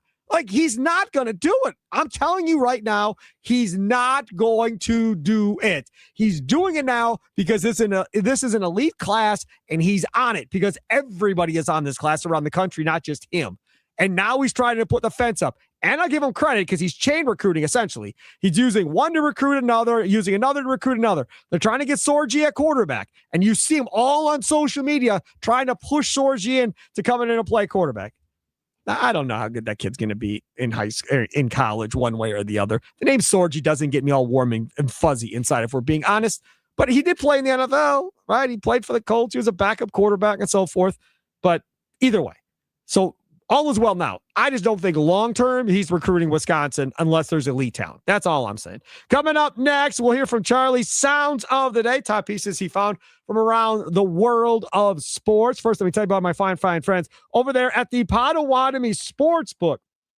Can you feel it? The thrill of witnessing a walk-off grand slam. How about a buzzer-beating 3? It's Sparky, and you know the feeling. There's only one place to experience that raw exhilaration, the Potawatomi Sportsbook. Catch all the action in a supreme space with dozens of sports betting kiosks, cool drinks, 48 beers, dozen different specialty cocktails, luxury seating, 2 levels, great food at the Potawatomi Sportsbook kitchen, along with a full menu, all-day brunch, homemade desserts and pastries, great atmosphere, including a 2,000 square foot video wall that can show you over 30 sporting events at one time, And they've got shuttles to and from Brewers home games. Reserve your seat today. Yeah, it goes for a nominal fee, but it goes towards your food and beverage for the day. More information, all you have to do is go to Potawatomi.com. Again, Potawatomi.com. Check out the Potawatomi Sportsbook today. Must be 21 to enter the casino. It's Wisconsin Sports Daily, live from the Wisconsin Sports Radio Network studios, powered by the Potawatomi Sportsbook. Sparky here.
Welcome in. It's Wisconsin Sports Daily. See Sparky 5 for Charlie using. Still to come, Eric Nehm, Bucks beat writer for The Athletic, will join us coming up at 4:20. Talk about Doc Rivers stepping down as head coach. He had a great piece on The Athletic Today website. As I've stated before, that is worth price of admission alone. I'm just telling you, him and Matt Schneidman do such a great job covering the Bucks and the Packers. Like it's totally worth it. And that's not even to mention all the unbelievably great writers they have nationally that write for The Athletic. It's just, I don't know, it's awesome. Now, I realize a lot of people maybe don't read articles anymore and they would rather watch videos. So maybe that's not a thing for a lot of people. But it is, I mean, they got the best of the best. They're kind of like Top Gun to a certain degree as far as the writers that they employ. Well, and if you're Schneidman fan and Nehm fan, they're usually on podcasts. Schneidman has plenty of his own podcasts. Yeah. Like you could find them elsewhere. Nehm is always on our station. Well, Schneidman's got the podcast with John Kuhn. What is it called? Frozen Tundra or something like that? Tundra. Yeah, that you can check that one out there as well. All right, time now to get to Charlie's segment. 1, 2, 3. What sound clips will Chicago Charlie pick today for Sparky? Will Sparky become enraged? Will laughter ensue? It's time for Charlie's Sound of the Day. It's Wisconsin Sports Daily on the Wisconsin Sports Radio Network. All right, Charlie Usen, where are we going first? All right, the first clip I got here is from Ohio State head coach Ryan Day. He was on the Not Just Football podcast with Cameron Hayward. Ryan Day was discussing the mentality that you need to have to play at Ohio State. And it's at all positions. I mean, you think about this year alone. I mean, a lot of people talk about the wide receiver position, but look at you got Sonny Styles, you have Arvell Reese, you have Caleb Downs, Caden McDonald. All these guys are going to be possible top 15 picks. They're all juniors. But I think it's just across the board at Ohio State. There's an expectation when you come here, you're coming to be a first or second rounder, regardless of your position. That's it. Just like, if we don't win games and championships, they're going to find a new coach. Well, if you're not a first or second rounder, then this probably isn't the right place for you. And that's just the reality of it. And so understanding that on the front end, and that means there's a lot of places you can go. Maybe Ohio State's not it, but there's just a certain, like when you walk into that room and there's some guys already, who are freshmen who have that mentality that we're seeing even during spring practice. Now they got a long way to go. It doesn't happen overnight, but having that mentality, I think, is important. That would be great if we could say that at Wisconsin. Hell, it'd be great if we could say at Wisconsin, everybody expects to get drafted at Wisconsin. That would be a good stepping stone. But realistically, I mean, you can't even say that about this program as far as getting, a bunch of guys into the draft every year, like happened with Bielema, like happened with Alvarez. And for the most part happened with Paul Chris, even though it started to go downhill a little bit there. And now it's completely gone under Luke Fickell. And that is something that is going to be harder, I think, for Wisconsin going forward, because when you have somebody that has a bust out year but isn't draft eligible yet, what's going to happen? They're going to hit the portal for a lot more money and head somewhere else. And that's where the issue is going to be for Wisconsin as far as whether or not they financially can compete with these other schools in the Big Ten, in the SEC, and hold their own financially. Because if they cannot, they are going to be essentially a mid-major program feeding the bigger programs while being in a Power 5 conference. Well, and as we saw in the NCAA tournament, sometimes the mid-major schools even feel like they're spending more than you when High Point's spending $5 million. Right. So you don't even know if you're competing in that realm of schools either. So you have to figure out, again, how to get to that range. And they had a start, but are they stepping backwards now with all the stuff that's happening in the front office? Correct. Absolutely right. All right. What else you got? Next up, we're going to hear from Roger Goodell. He was in Australia this past weekend, and he was addressing Kyle Shanahan, San Francisco 49ers head coach, his comments about playing in Australia, and Shanahan was not too happy about playing there. I said it yesterday. Coaches have a focus on winning. That's their number one job. And so Coach Shanahan is enthusiastic and a great football coach, but also someone who truly understands the importance of expanding our game globally. But his job is to win. His job is to play. And I always say coaches like to play at 1 o'clock and 4 o'clock, and don't get in the way of that. So we're going to make it a great experience for the team. That's one of the things we focus on.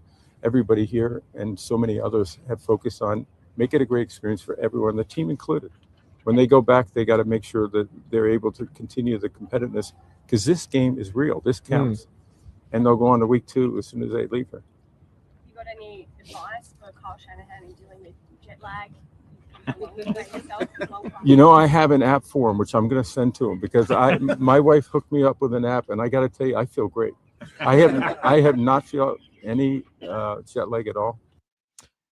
This is the thing. He can say that. We care. We want them to have fun. But also shut up and do your job. None of these guys want to play internationally, man.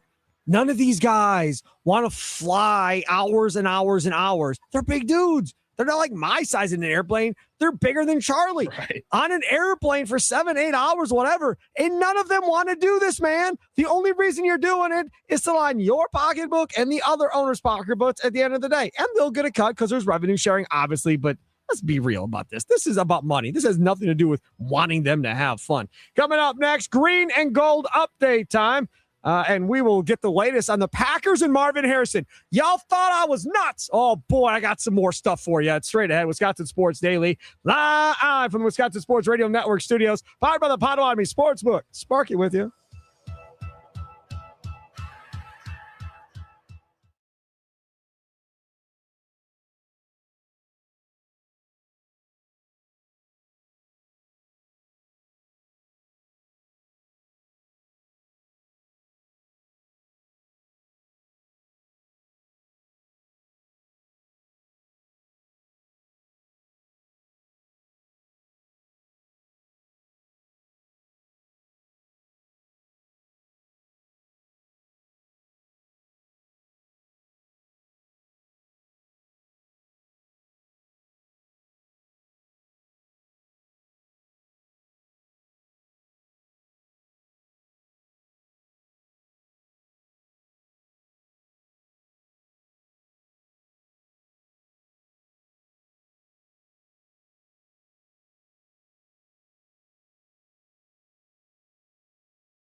Some shows talk about one team.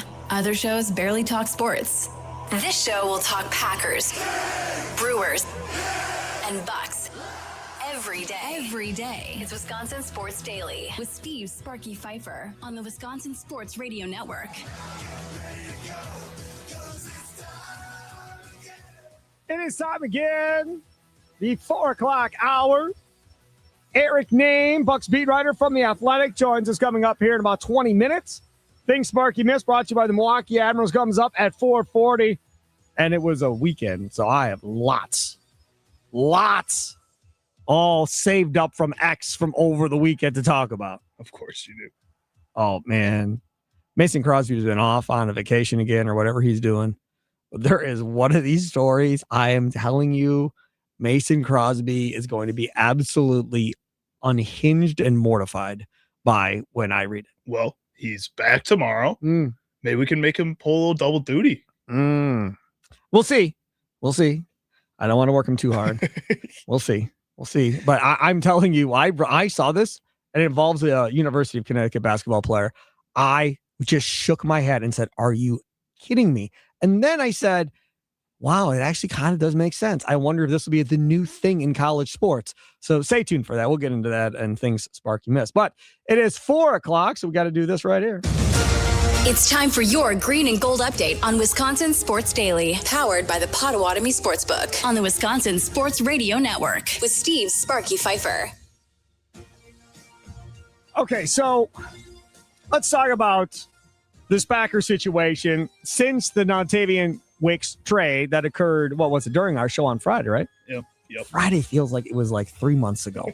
It feels a long weekend. So long ago. You went to a bachelor party. I can't even imagine how long of a weekend it was for you. It was a very long weekend. I had a good time, but it was very long. I'm tired now. I'm going to be tired for like the next And you week worked again tonight at your other job? Yep. And you worked last night at your other job? Yeah. The day after going to a bachelor party in Illinois? Yeah. And you were out at Wrigleyville till what time? 4 a.m. Yeah, and then we got an Uber back. Took us about an hour to get back. An hour? Yeah. You were drunk in an Uber for an hour? It was not fun. It was one of those moments where you're trying to fall asleep. And you can't. And I'm in the front seat of the Uber. So you're with the driver? I'm with the driver because my friend who's the bachelor or the party was for him, and then his brother were in the backseat. His brother was doing way worse than me and him were. But for some reason, the seat would not go like down. It was raised up too high. So my head's like hitting the roof of the car. So like I'm trying to fall asleep. I'm trying to keep my eyes closed, but like my stomach's churning, my head's spinning, and then I'm also banging my head against the roof of the car every time he hits a bump. It was an experience. So what was the beverage of choice that you were partaking in? Well, Coors Light is the cheapest thing you can get in Wrigleyville in general. So it's just buckets of Coors Light. I'm not a big like liquor guy, so usually it's beer. If we did have liquor, we're doing tequila shots. I can do tequila is like one of the only shots I can do. Can't do vodka. Can't do vodka. All right. So there you go. That's Charlie's weekend, and he's recovering as we speak and back in the saddle again. But when that Dontavian Wicks news broke on Friday, it then became a conversation of, okay, well, what are the Packers going to do? And I brought up two scenarios. I said, one, they're going to draft a wide receiver on day 2 of the draft, which means second or third round, to which some of you on the talk and text line were like, you're crazy. That's not happening. And then my other suggestion was, well, what about Marvin Harrison? What if they went and reached out to Arizona? Gannon was with Marvin Harrison. Now, I don't know how good or bad that relationship necessarily is, but if it's not good, then you can just set this thing afire if that's the case. But over the weekend, I had the Brewer game on, and I was on my phone. And I saw people tweeting about the Packers and Marvin Harrison. I was like, what is this? So I went on to Google and I put in Packers Marvin Harrison. And man, wouldn't you know it? A ton of stories are out there on the internet talking about the opportunity for the Packers and Marvin Harrison and what potentially could be for the Green Bay Packers. Now, I do realize Marvin Harrison has not lived up to the billing of where he was drafted. I also do realize that Marvin Harrison is a guy that if he were to come in here, you would put with him and Christian Watson, Jaden Reed, and Matthew Golden. I also realize that many of you, when Dontavian Wicks got traded, said, hallelujah, now Matthew Golden's going to get balls. But now if you go get a guy like Marvin Harrison Jr., that may take away opportunities from Matthew Golden again, and you've screwed again your first-round pick from getting as many passes as potentially he could. This is my thing, though. What really is the objective if you're the general manager of this football team? If you're the general manager of the Green Bay Packers, is your objective to win a Super Bowl, or is your objective to keep draft picks happy? Like, what really is the objective? And if you think Marvin Harrison has the potential to be better than what you have, I don't see how you don't explore that road, if that's what you believe. Now, he has the inside lane here, I guess you could say, on Marvin Harrison. That is Jonathan Gannon, who is your defensive coordinator, who was his head coach, to where he performed not as well as what everybody expected. Now, you can put some of that on Kyler Murray. You can put some of that on the offensive coordinators they had. You could put it completely all on Marvin Harrison Jr. if you want and say it's all his fault, nobody else to blame but himself. Whatever the case was, you have Gannon in-house to have a conversation with Gannon. Literally, it could be a conversation of Matt LaFleur, Gannon, and Goody. Let's talk. Mike doesn't know what Mike doesn't know right now in Arizona. He just got there. So what do we know about Marvin Harrison Jr.? Should we have some interest in going down that road? Because, hey, man, he's in a rebuild same way they are in Miami at this point. You moved on from Kyler Murray, and he's in Minnesota. So you are in rebuild mode there, and Miami's in rebuild mode kind of the similar way, right? Defense is probably a little bit farther along, or was with Gannon. But that offense, it's going to be a minute. So if you can go get yourself a Marvin Harrison Jr. for, say, a second-round pick, or a second-round pick this year and a fifth-round pick next year when you have 10 picks already, or a fourth-round pick next year, don't you at least have to consider that if you think that dude is everything you loved coming out of the draft, and if there really is no baggage attached to him, if that's what you hear from Jonathan Gannon? You just got to really love him, though. Right. Like that, you have to love him, yes. I don't see a world where the Packers look at their wide receiver room as currently constructed and say, Marvin Harrison, we love you so much that you can come in and take the number 2 spot right away behind Christian Watson, especially since Marvin Harrison this past season wasn't healthy already in his career. He's a skinnier guy, so that was concerns coming out of the draft for him too, that he might not be able to stay healthy. His production just hasn't really taken that next step. This past year, there was a couple times where he got lost on his routes, which is something that this Packers team really doesn't need more of, because you just got through getting these guys to do that and be able to follow their routes a lot better. I think this is a player that some team should be willing to take a shot on. But at the same time, a team that's looking to win a Super Bowl right now, like we're talking about, this isn't a player that immediately does that, when there are other guys you could potentially put trade packages together for with the same kind of product that you're doing for Marvin Harrison, like a Dexter Lawrence in New York, and that guy really helps you win a Super Bowl. See, and that is the debate, right? What side of the ball do you want to go use your potential assets for to go add to this roster, if that's what you want to do? The Packers may be in a situation right now where they're like completely fine with what they have. They're going to plug holes with the draft and go from there. Jacob Westendorf with SI.com, Packer Central, put together a piece talking about what wide receivers make sense for the Green Bay Packers in rounds 2 and rounds 3, because I think the understanding here is that that is a big possibility. The news today in the last 24 hours is Chris Brazell is being brought in for a top 60 workout. Now, Brazell, or top 30 workout. The thing here about Brazell is he's a wide receiver out of Tennessee, fast, projected somewhere in the 50s by these mock drafts and so forth of where you think he can be. Josh Heupel, the Tennessee coach, said, I don't think there's just one standout trait. His length is a great attribute. He's got speed that's rare at that size. His ability to be extremely loose, to sink and get out of cuts. His catch radius over the middle of the field or a deep ball down the sideline. He's got some unique physical traits, and put that with his playmaking ability. Those are hard to find. He is 6'4", 198. Well, and he's also he needs to add weight at 6'4". in 4 years in college, 2 years at Tulane. In his freshman year, had 1 reception, didn't really have a big season. But then the next year went 44 catches for 711 yards. Goes to Tennessee. His first season with Tennessee, 29 catches for 333. This past year, 62, 1,017. Like, he has this ability to, if you give him the type of touches, apparently it's going to turn into some kind of big production. And I think that's something that is a lot more undeniable right now than I think what you're seeing from Marvin Harrison in his 2 years in the NFL. That, yes, he's been okay, but he hasn't been great, and he was expected to be great.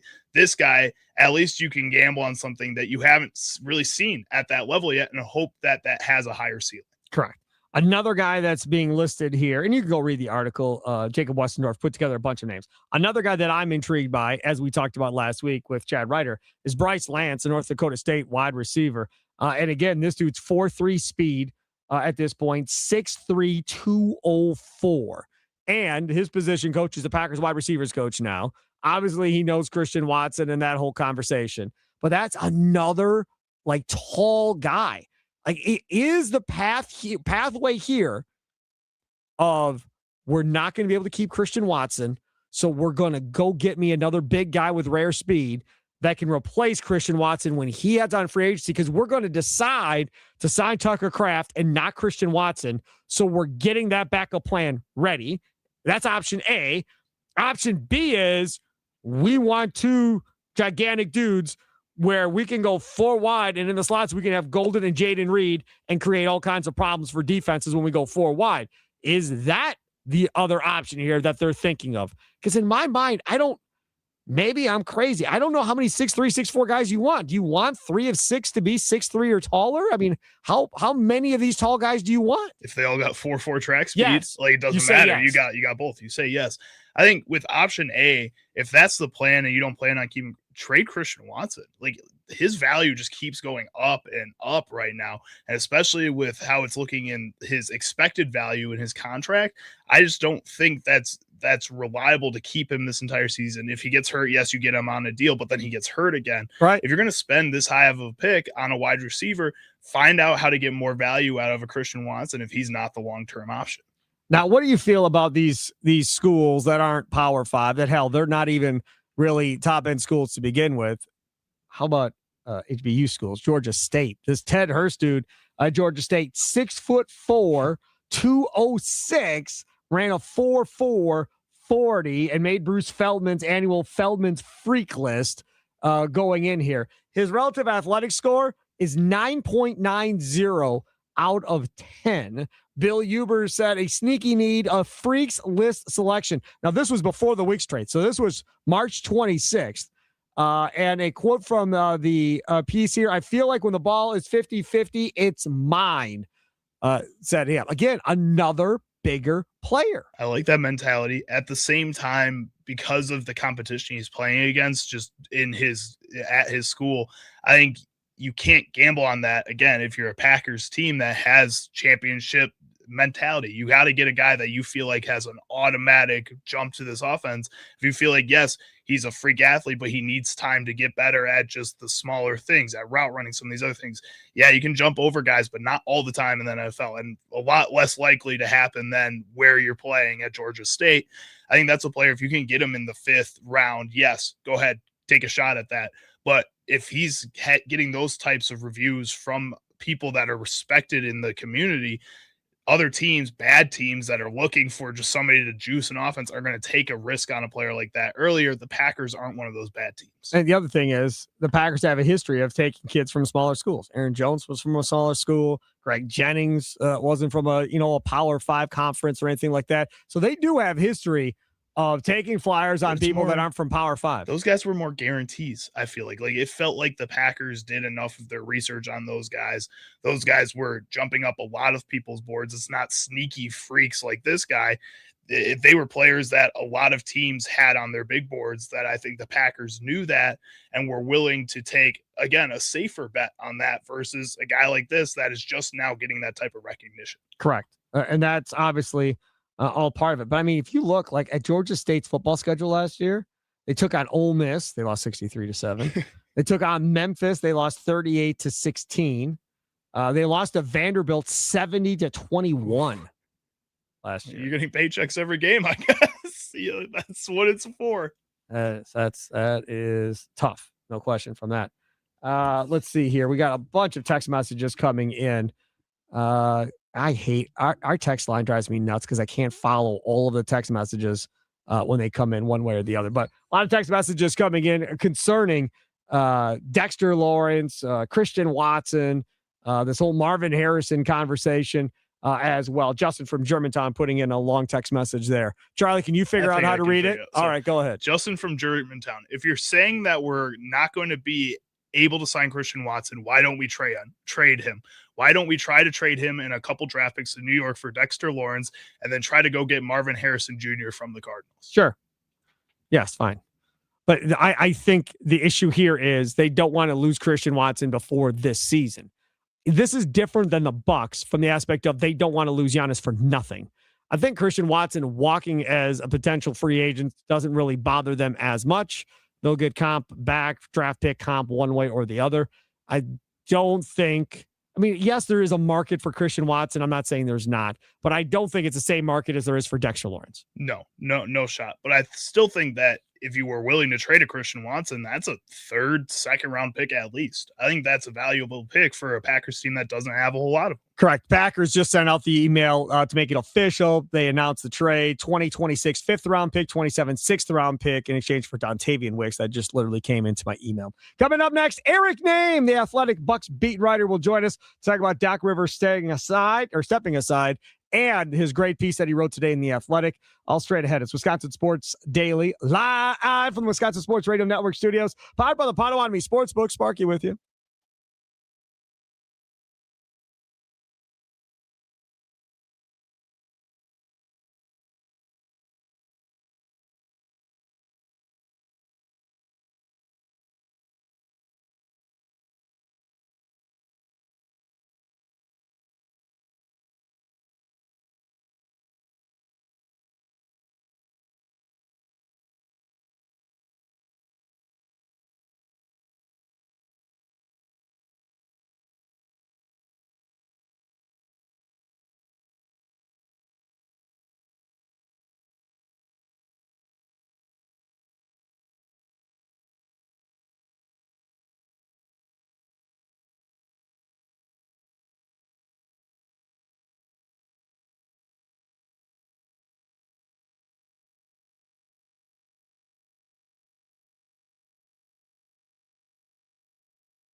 Welcome back. It is Wisconsin Sports Daily. Steve Sparky, Pfeiffer, Charlie Usen. Still to come, Wisconsin Sports Wrap-Up with Tommy Wirtz comes up today from 5 until 6. I just turned on one of our local news channels, Mark Baden up on TV, WSN 12 in Milwaukee, looking at all this weather that is coming our way across the state. Can I say just something? Sure. I understand these people have jobs to do. I totally understand it. I love Mark Bain. Great. Another guy I follow on X that I love is Tom Walks. I think he does a great job at Fox 6. But, man, there is nothing more frustrating when you DVR something and then you go back to watch it and then you have severe weather like in the middle of it and then I'm not saying it is. And then you get towards the end of it and now here comes the conclusion and you miss like 15 to 20 minutes of what happened in that show and you're like, oh my gosh, I don't know what happened. You know what's crazy? Oh my gosh. It's almost every show is on a streaming service nowadays, and you can just go find just go pay $20 for a month to go watch 20 minutes of a show. It's just recorded. Right it's just away. recorded I'll go somewhere do else, that. Stop. And you could go online and look up find a website that can help you get to that episode if you need. It's not happening. I'm not doing all that. Just so frustrating. But I mean, I get it. I'm not saying I don't want it. I'm not saying they're wrong to do it. I'm just saying, 2 days later, you're like, oh, forgot we got this on the DVR. Let's go watch. And you're like, oh no, we had bad weather. We're not going to be all screwed up. Yeah, and reruns exist, so just wait for it to come back on. You'll be fine. So frustrating. It really is frustrating. Eric Nehm is scheduled to join us coming up here from The Athletic. Milwaukee Bucks beat writer coming up here in a few minutes. He was doing something, he said, with Dario Melendez, I think he said. So when that is done, then he'll be able to hop on over here and be a part of it. Before we get to that, I want to tell you this story that I was referencing earlier at 4:00 that I think Mason Crosby is going to lose his mind on. That is this kid from UConn, this basketball player from UConn. My goodness gracious, folks. I thought I'd pretty much seen everything. And then I hadn't seen everything. Wisconsin is battling to try and figure out how they're going to get money. So they go to Evers. Okay, fine. Here's, $14, $15 million. Here you go. Then Chris McIntosh goes, we're good. We're out. So now they announced just a few minutes ago, Marcus Sedberry is going to be the interim athletic director for Wisconsin. So that's your interim AD for the time being. So we have an interim chancellor and an interim AD at Madison. But did you see this? You know who Braylon Mullins is? I do. You're from UConn? Kid who hit the big shot in the tournament. Yeah. Yeah. He will hold the first ever NIL auction to determine what his next team will be, with a minimum bid starting at $6 million per year. Mullins intends to return to college and wants to be with the team that is willing to pay him the most. Crazy. What? And that's illegal, I guess. It's completely fine. Everything's fine. Hold on.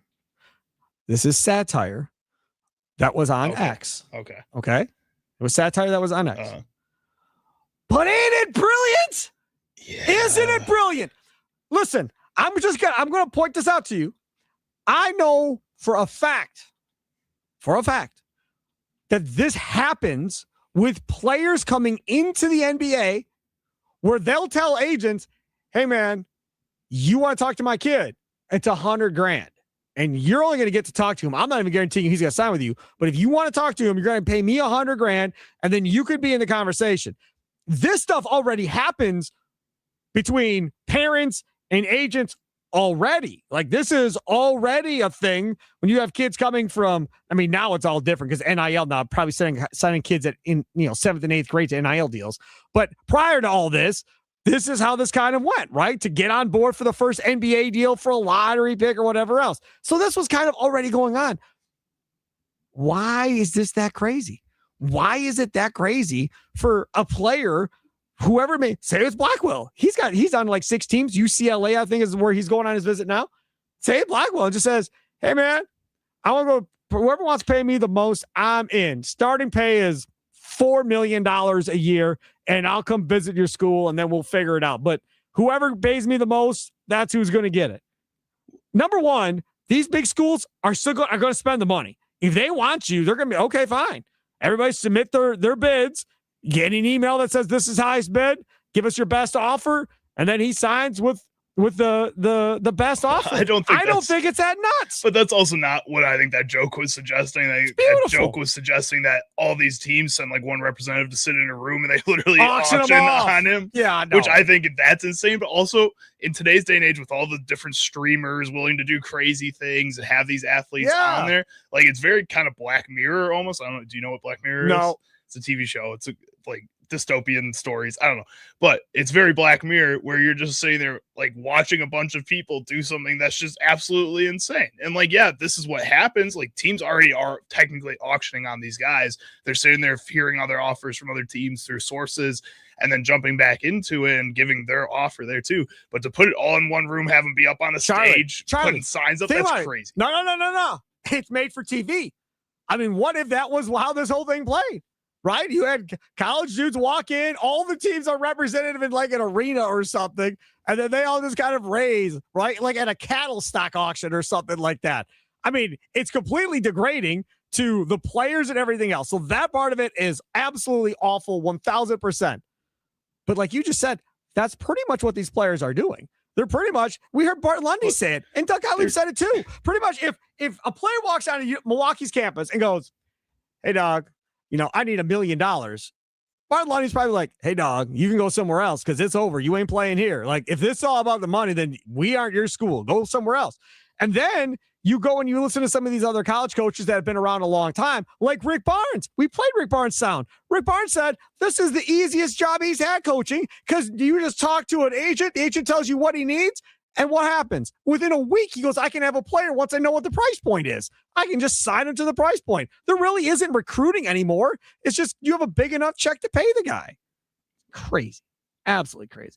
All right, Jordan. Have him, but then he left again. Oh, he's back again. He's just having he's hopping in and out. Some issues, maybe. Oh, there he is. Look at that pretty face.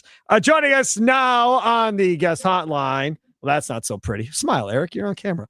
Eric Nehm joins us, Bucks beat writer from The Athletic on X and on YouTube. I don't blame you if you're in a little sour mood here because, I mean, the season would put anybody in a sour mood. And then having to cover these guys time in and time out. Before we get to Doc, can we talk about your piece in The Athletic? Because I said this a couple of times now, and I firmly believe it, that there are certain dudes in professional sports that simply play on losing teams all of the time because of the way they carry themselves, the way they go about their work, and everything else. And they always end up in bad situations because it's me. And it feels like, reading all of these stories here throughout the year and at the end of the year, that the Bucks probably had a couple of those guys on this roster that were more me guys than they were team guys. Yeah, I mean, I think this season with the roster that they had put together was, I mean, I think in some respects it makes sense that it mirrors the 15-16 season. Yep. Because that was a lot of guys on 1-year contracts or prove-it contracts. And I think when you do have that as an organization, you're looking to find diamonds in the rough, right? And I think this year the Bucks did find a couple of those guys, right? Like you look at the way Ryan Rollins played, that's great. AJ Green played well enough to get himself an extension. Jericho Sims played better than I think people would have expected. He took steps forward. You kind of go down the line and you have those things.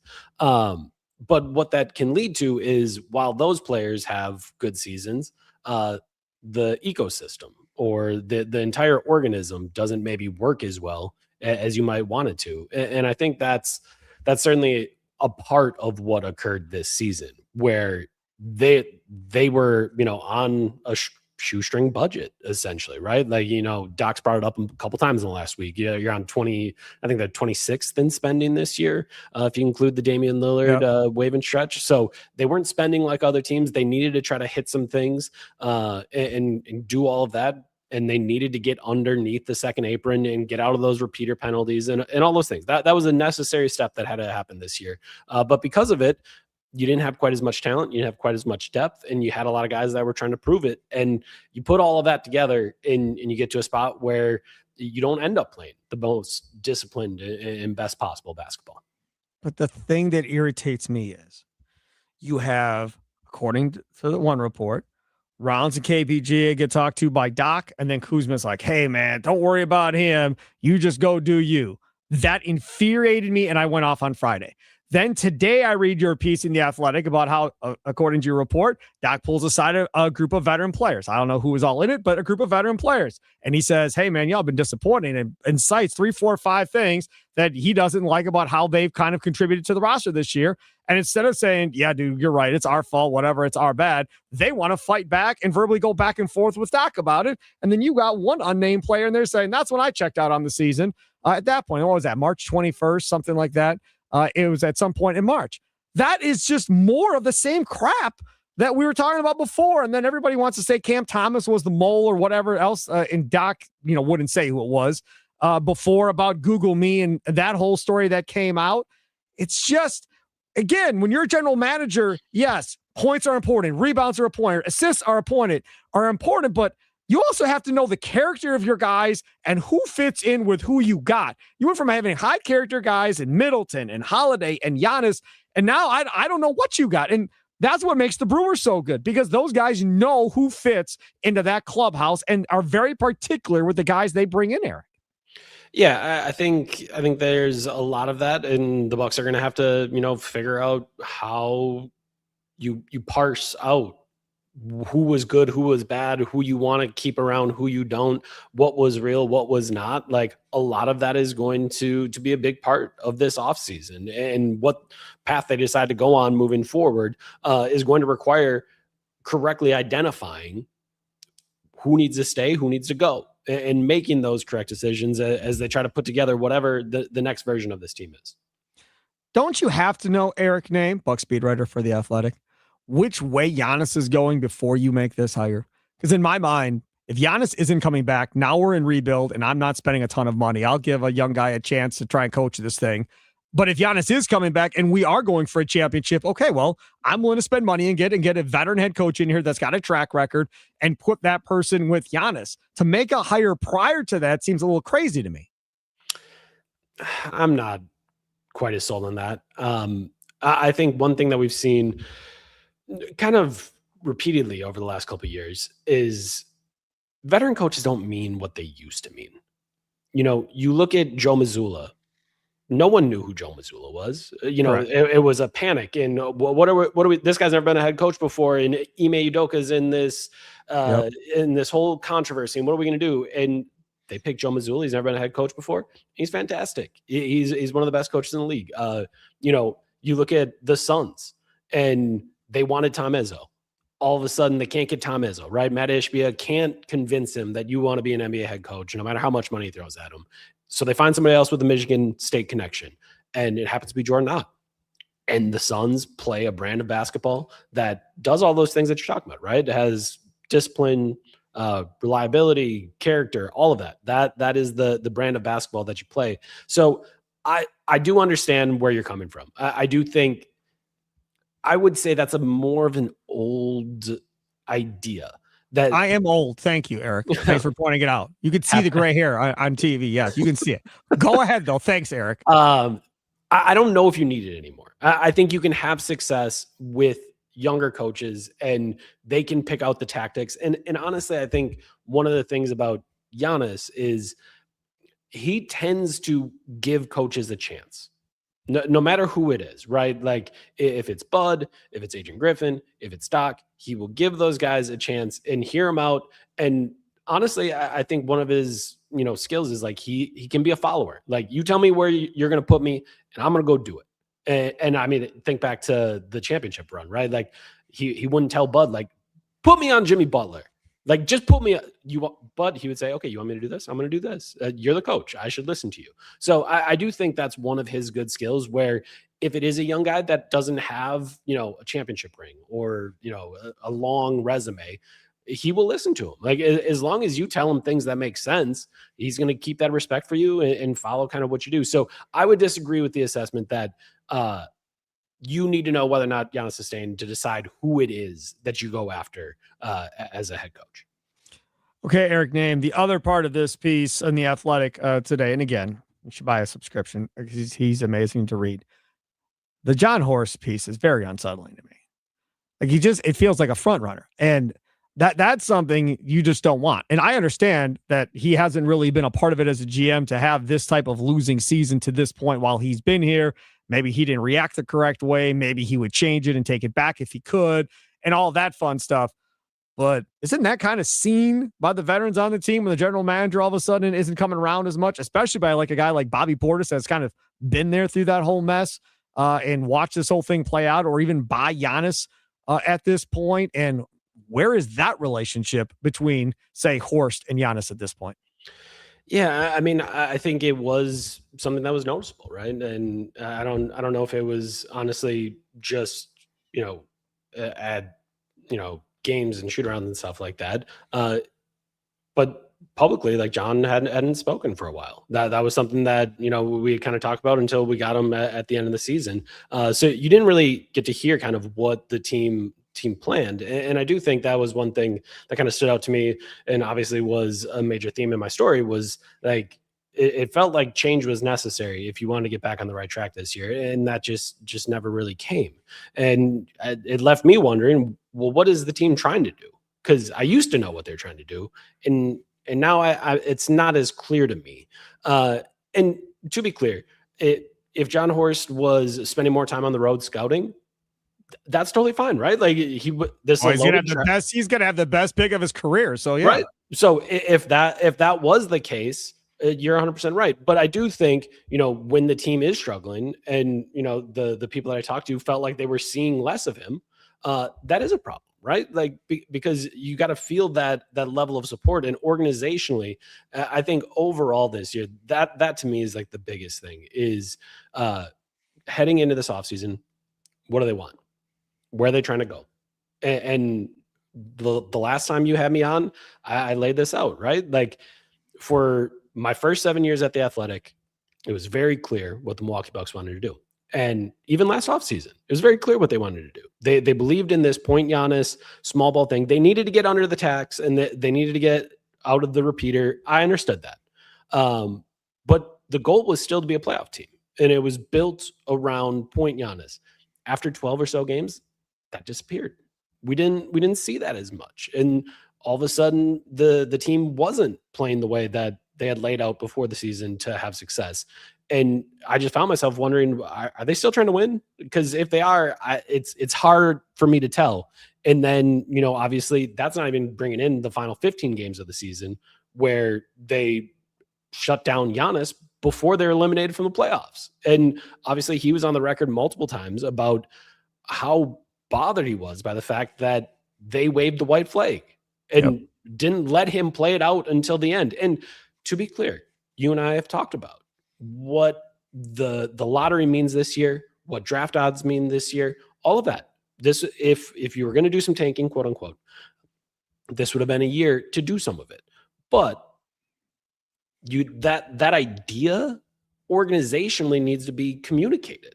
You have to be on the same page, and everyone has to know that. And I think overall that's one of those things, because you mentioned the meeting in Phoenix that I had reported about. Like, just think about that, right? Like that's in the middle of a road trip where 2 days or 2 games earlier, it was reported by me at the Athletic that the team tried to shut down the best player. So if you're one of the vets and then you're hearing, well, this failure's on you. Well, why do we give up? Like, what the big fellow wants to play. And that to me is where this season overall ends up getting to a spot where you're 32-50. And yeah, obviously you held out Giannis down the end or down the stretch, and he lost a bunch of games, and maybe you'd been close to 500 if you didn't. I don't know. But the vision, that's the thing. And that to me, more than anything, is what the organization needs to prove over the next 6 months, right? Like before you get to October 1st, what are you trying to do? What's the goal here? And that to me right now is not entirely clear. Is John Horst staying in Milwaukee entirely clear as far as, does he hold his position through all of this transition that we're about to see? Yeah, I think he does. When we talked to him in New York, that was one of the questions that I'd asked about, other teams and do you think about taking other jobs? And he was adamant that this is the only job that he wants. He is now of Milwaukee in kind of the same way that Giannis is of Milwaukee. Like both those guys weren't initially born here, but they've done everything here, and this is now their home, and this is where he wants to be. And thus far, we haven't heard anything from ownership saying that he's going in a different direction or anything like, or that they're going in a different direction or anything like that. So as of now, yeah, it does appear that John Horst is going to be the guy. Talking with Buck speed writer Eric Nehm from The Athletic. Follow him on X at Eric_Nehm. What about the deal when Peter Fagan decided he was done and walked out that door, and Jimmy Haslam brought one of his guys in to come run the organization? Any effects or impact on the basketball side of things when that all went down? I don't think so. I do think, obviously, Peter Fagan was on your airways all the time, and he was on everyone's airways all the time. Peter was very personable, and obviously, it was a great steward for the Milwaukee Bucks. There's no denying that. But while he might be willing to talk about basketball because he really loves basketball and enjoys it, I never really got the sense that he was making basketball decisions. He was there for the business side of the Milwaukee Bucks, and I don't think that's any different with Josh Glessing now in place as the president of the Milwaukee Bucks. How much of what John Horst does is because that's what John Horst wants versus what ownership wants? I think that's impossible to actually say. I don't think you can definitively say that everything he's ever done has been approved by someone, and I don't think you can say that he's done everything out of complete freedom. Like we all have bosses, right? Like my bosses need me to follow certain guidelines and do certain things and give me certain objectives, and then I go about doing my best to fulfill them. So I don't think he's any different than anyone else that has a boss. So I don't think it would be possible to actually parse out any of that, right? Like, did he say it or not say it, or can he do it or not do it? I don't think there would be a situation where an ownership group in the NBA wouldn't be somewhat involved. And one last one. Who do you send to the lottery if you're the Bucks? Oh my gosh, I didn't even think about this idea. Who do you send to the lottery? Giannis's mom.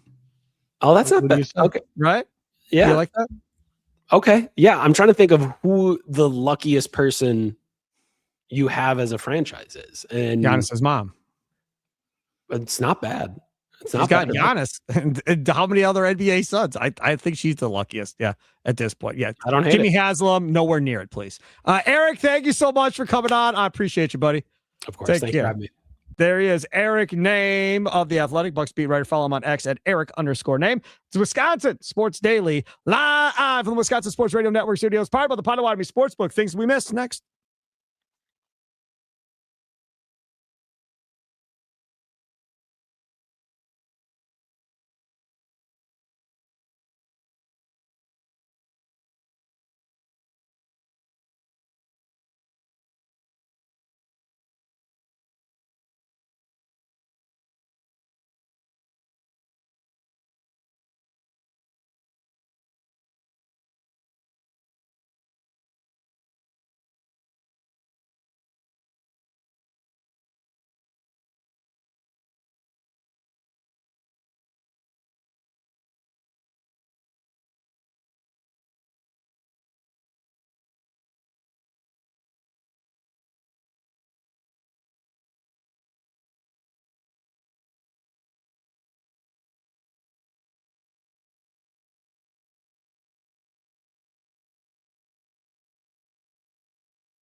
What story did Sparky miss talking about today on Wisconsin Sports Daily? Don't you worry. Sparky's got you covered now. Don't miss Milwaukee Admirals hockey this season. Don't just buy tickets. Invest in memories at MilwaukeeAdmirals.com.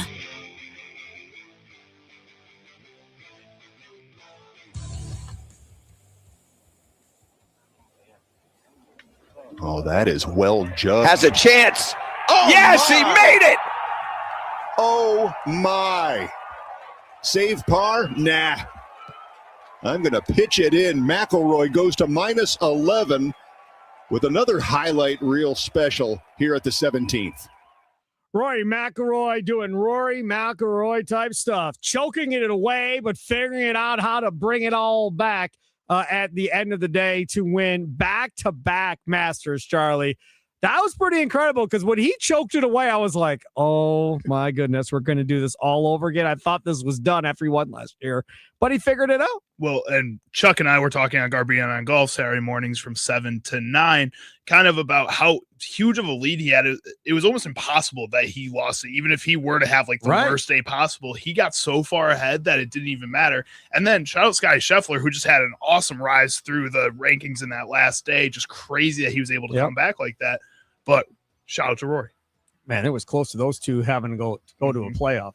That would have been epic. For the first time I'm like really paying attention, that would have been cool. That would have been awesome. No question about it. So that was Thanks to Sparky Best, brought to you by the Milwaukee Admirals. Our thanks to Tim Dillard, Brewers TV Atlas, for coming on, as well as Todd Milewski for the Wisconsin State Journal Badgers Extra to talk about Chris McIntosh and the men's hockey team losing the national championship game. And, of course, Eric Nehm, Buck Speed Writer for The Athletic, joining us there in the last segment. Coming up next, it is Wisconsin Sports Wrap-Up with a big old hunk of love. Tommy Wirtz from 5 until 6 o'clock.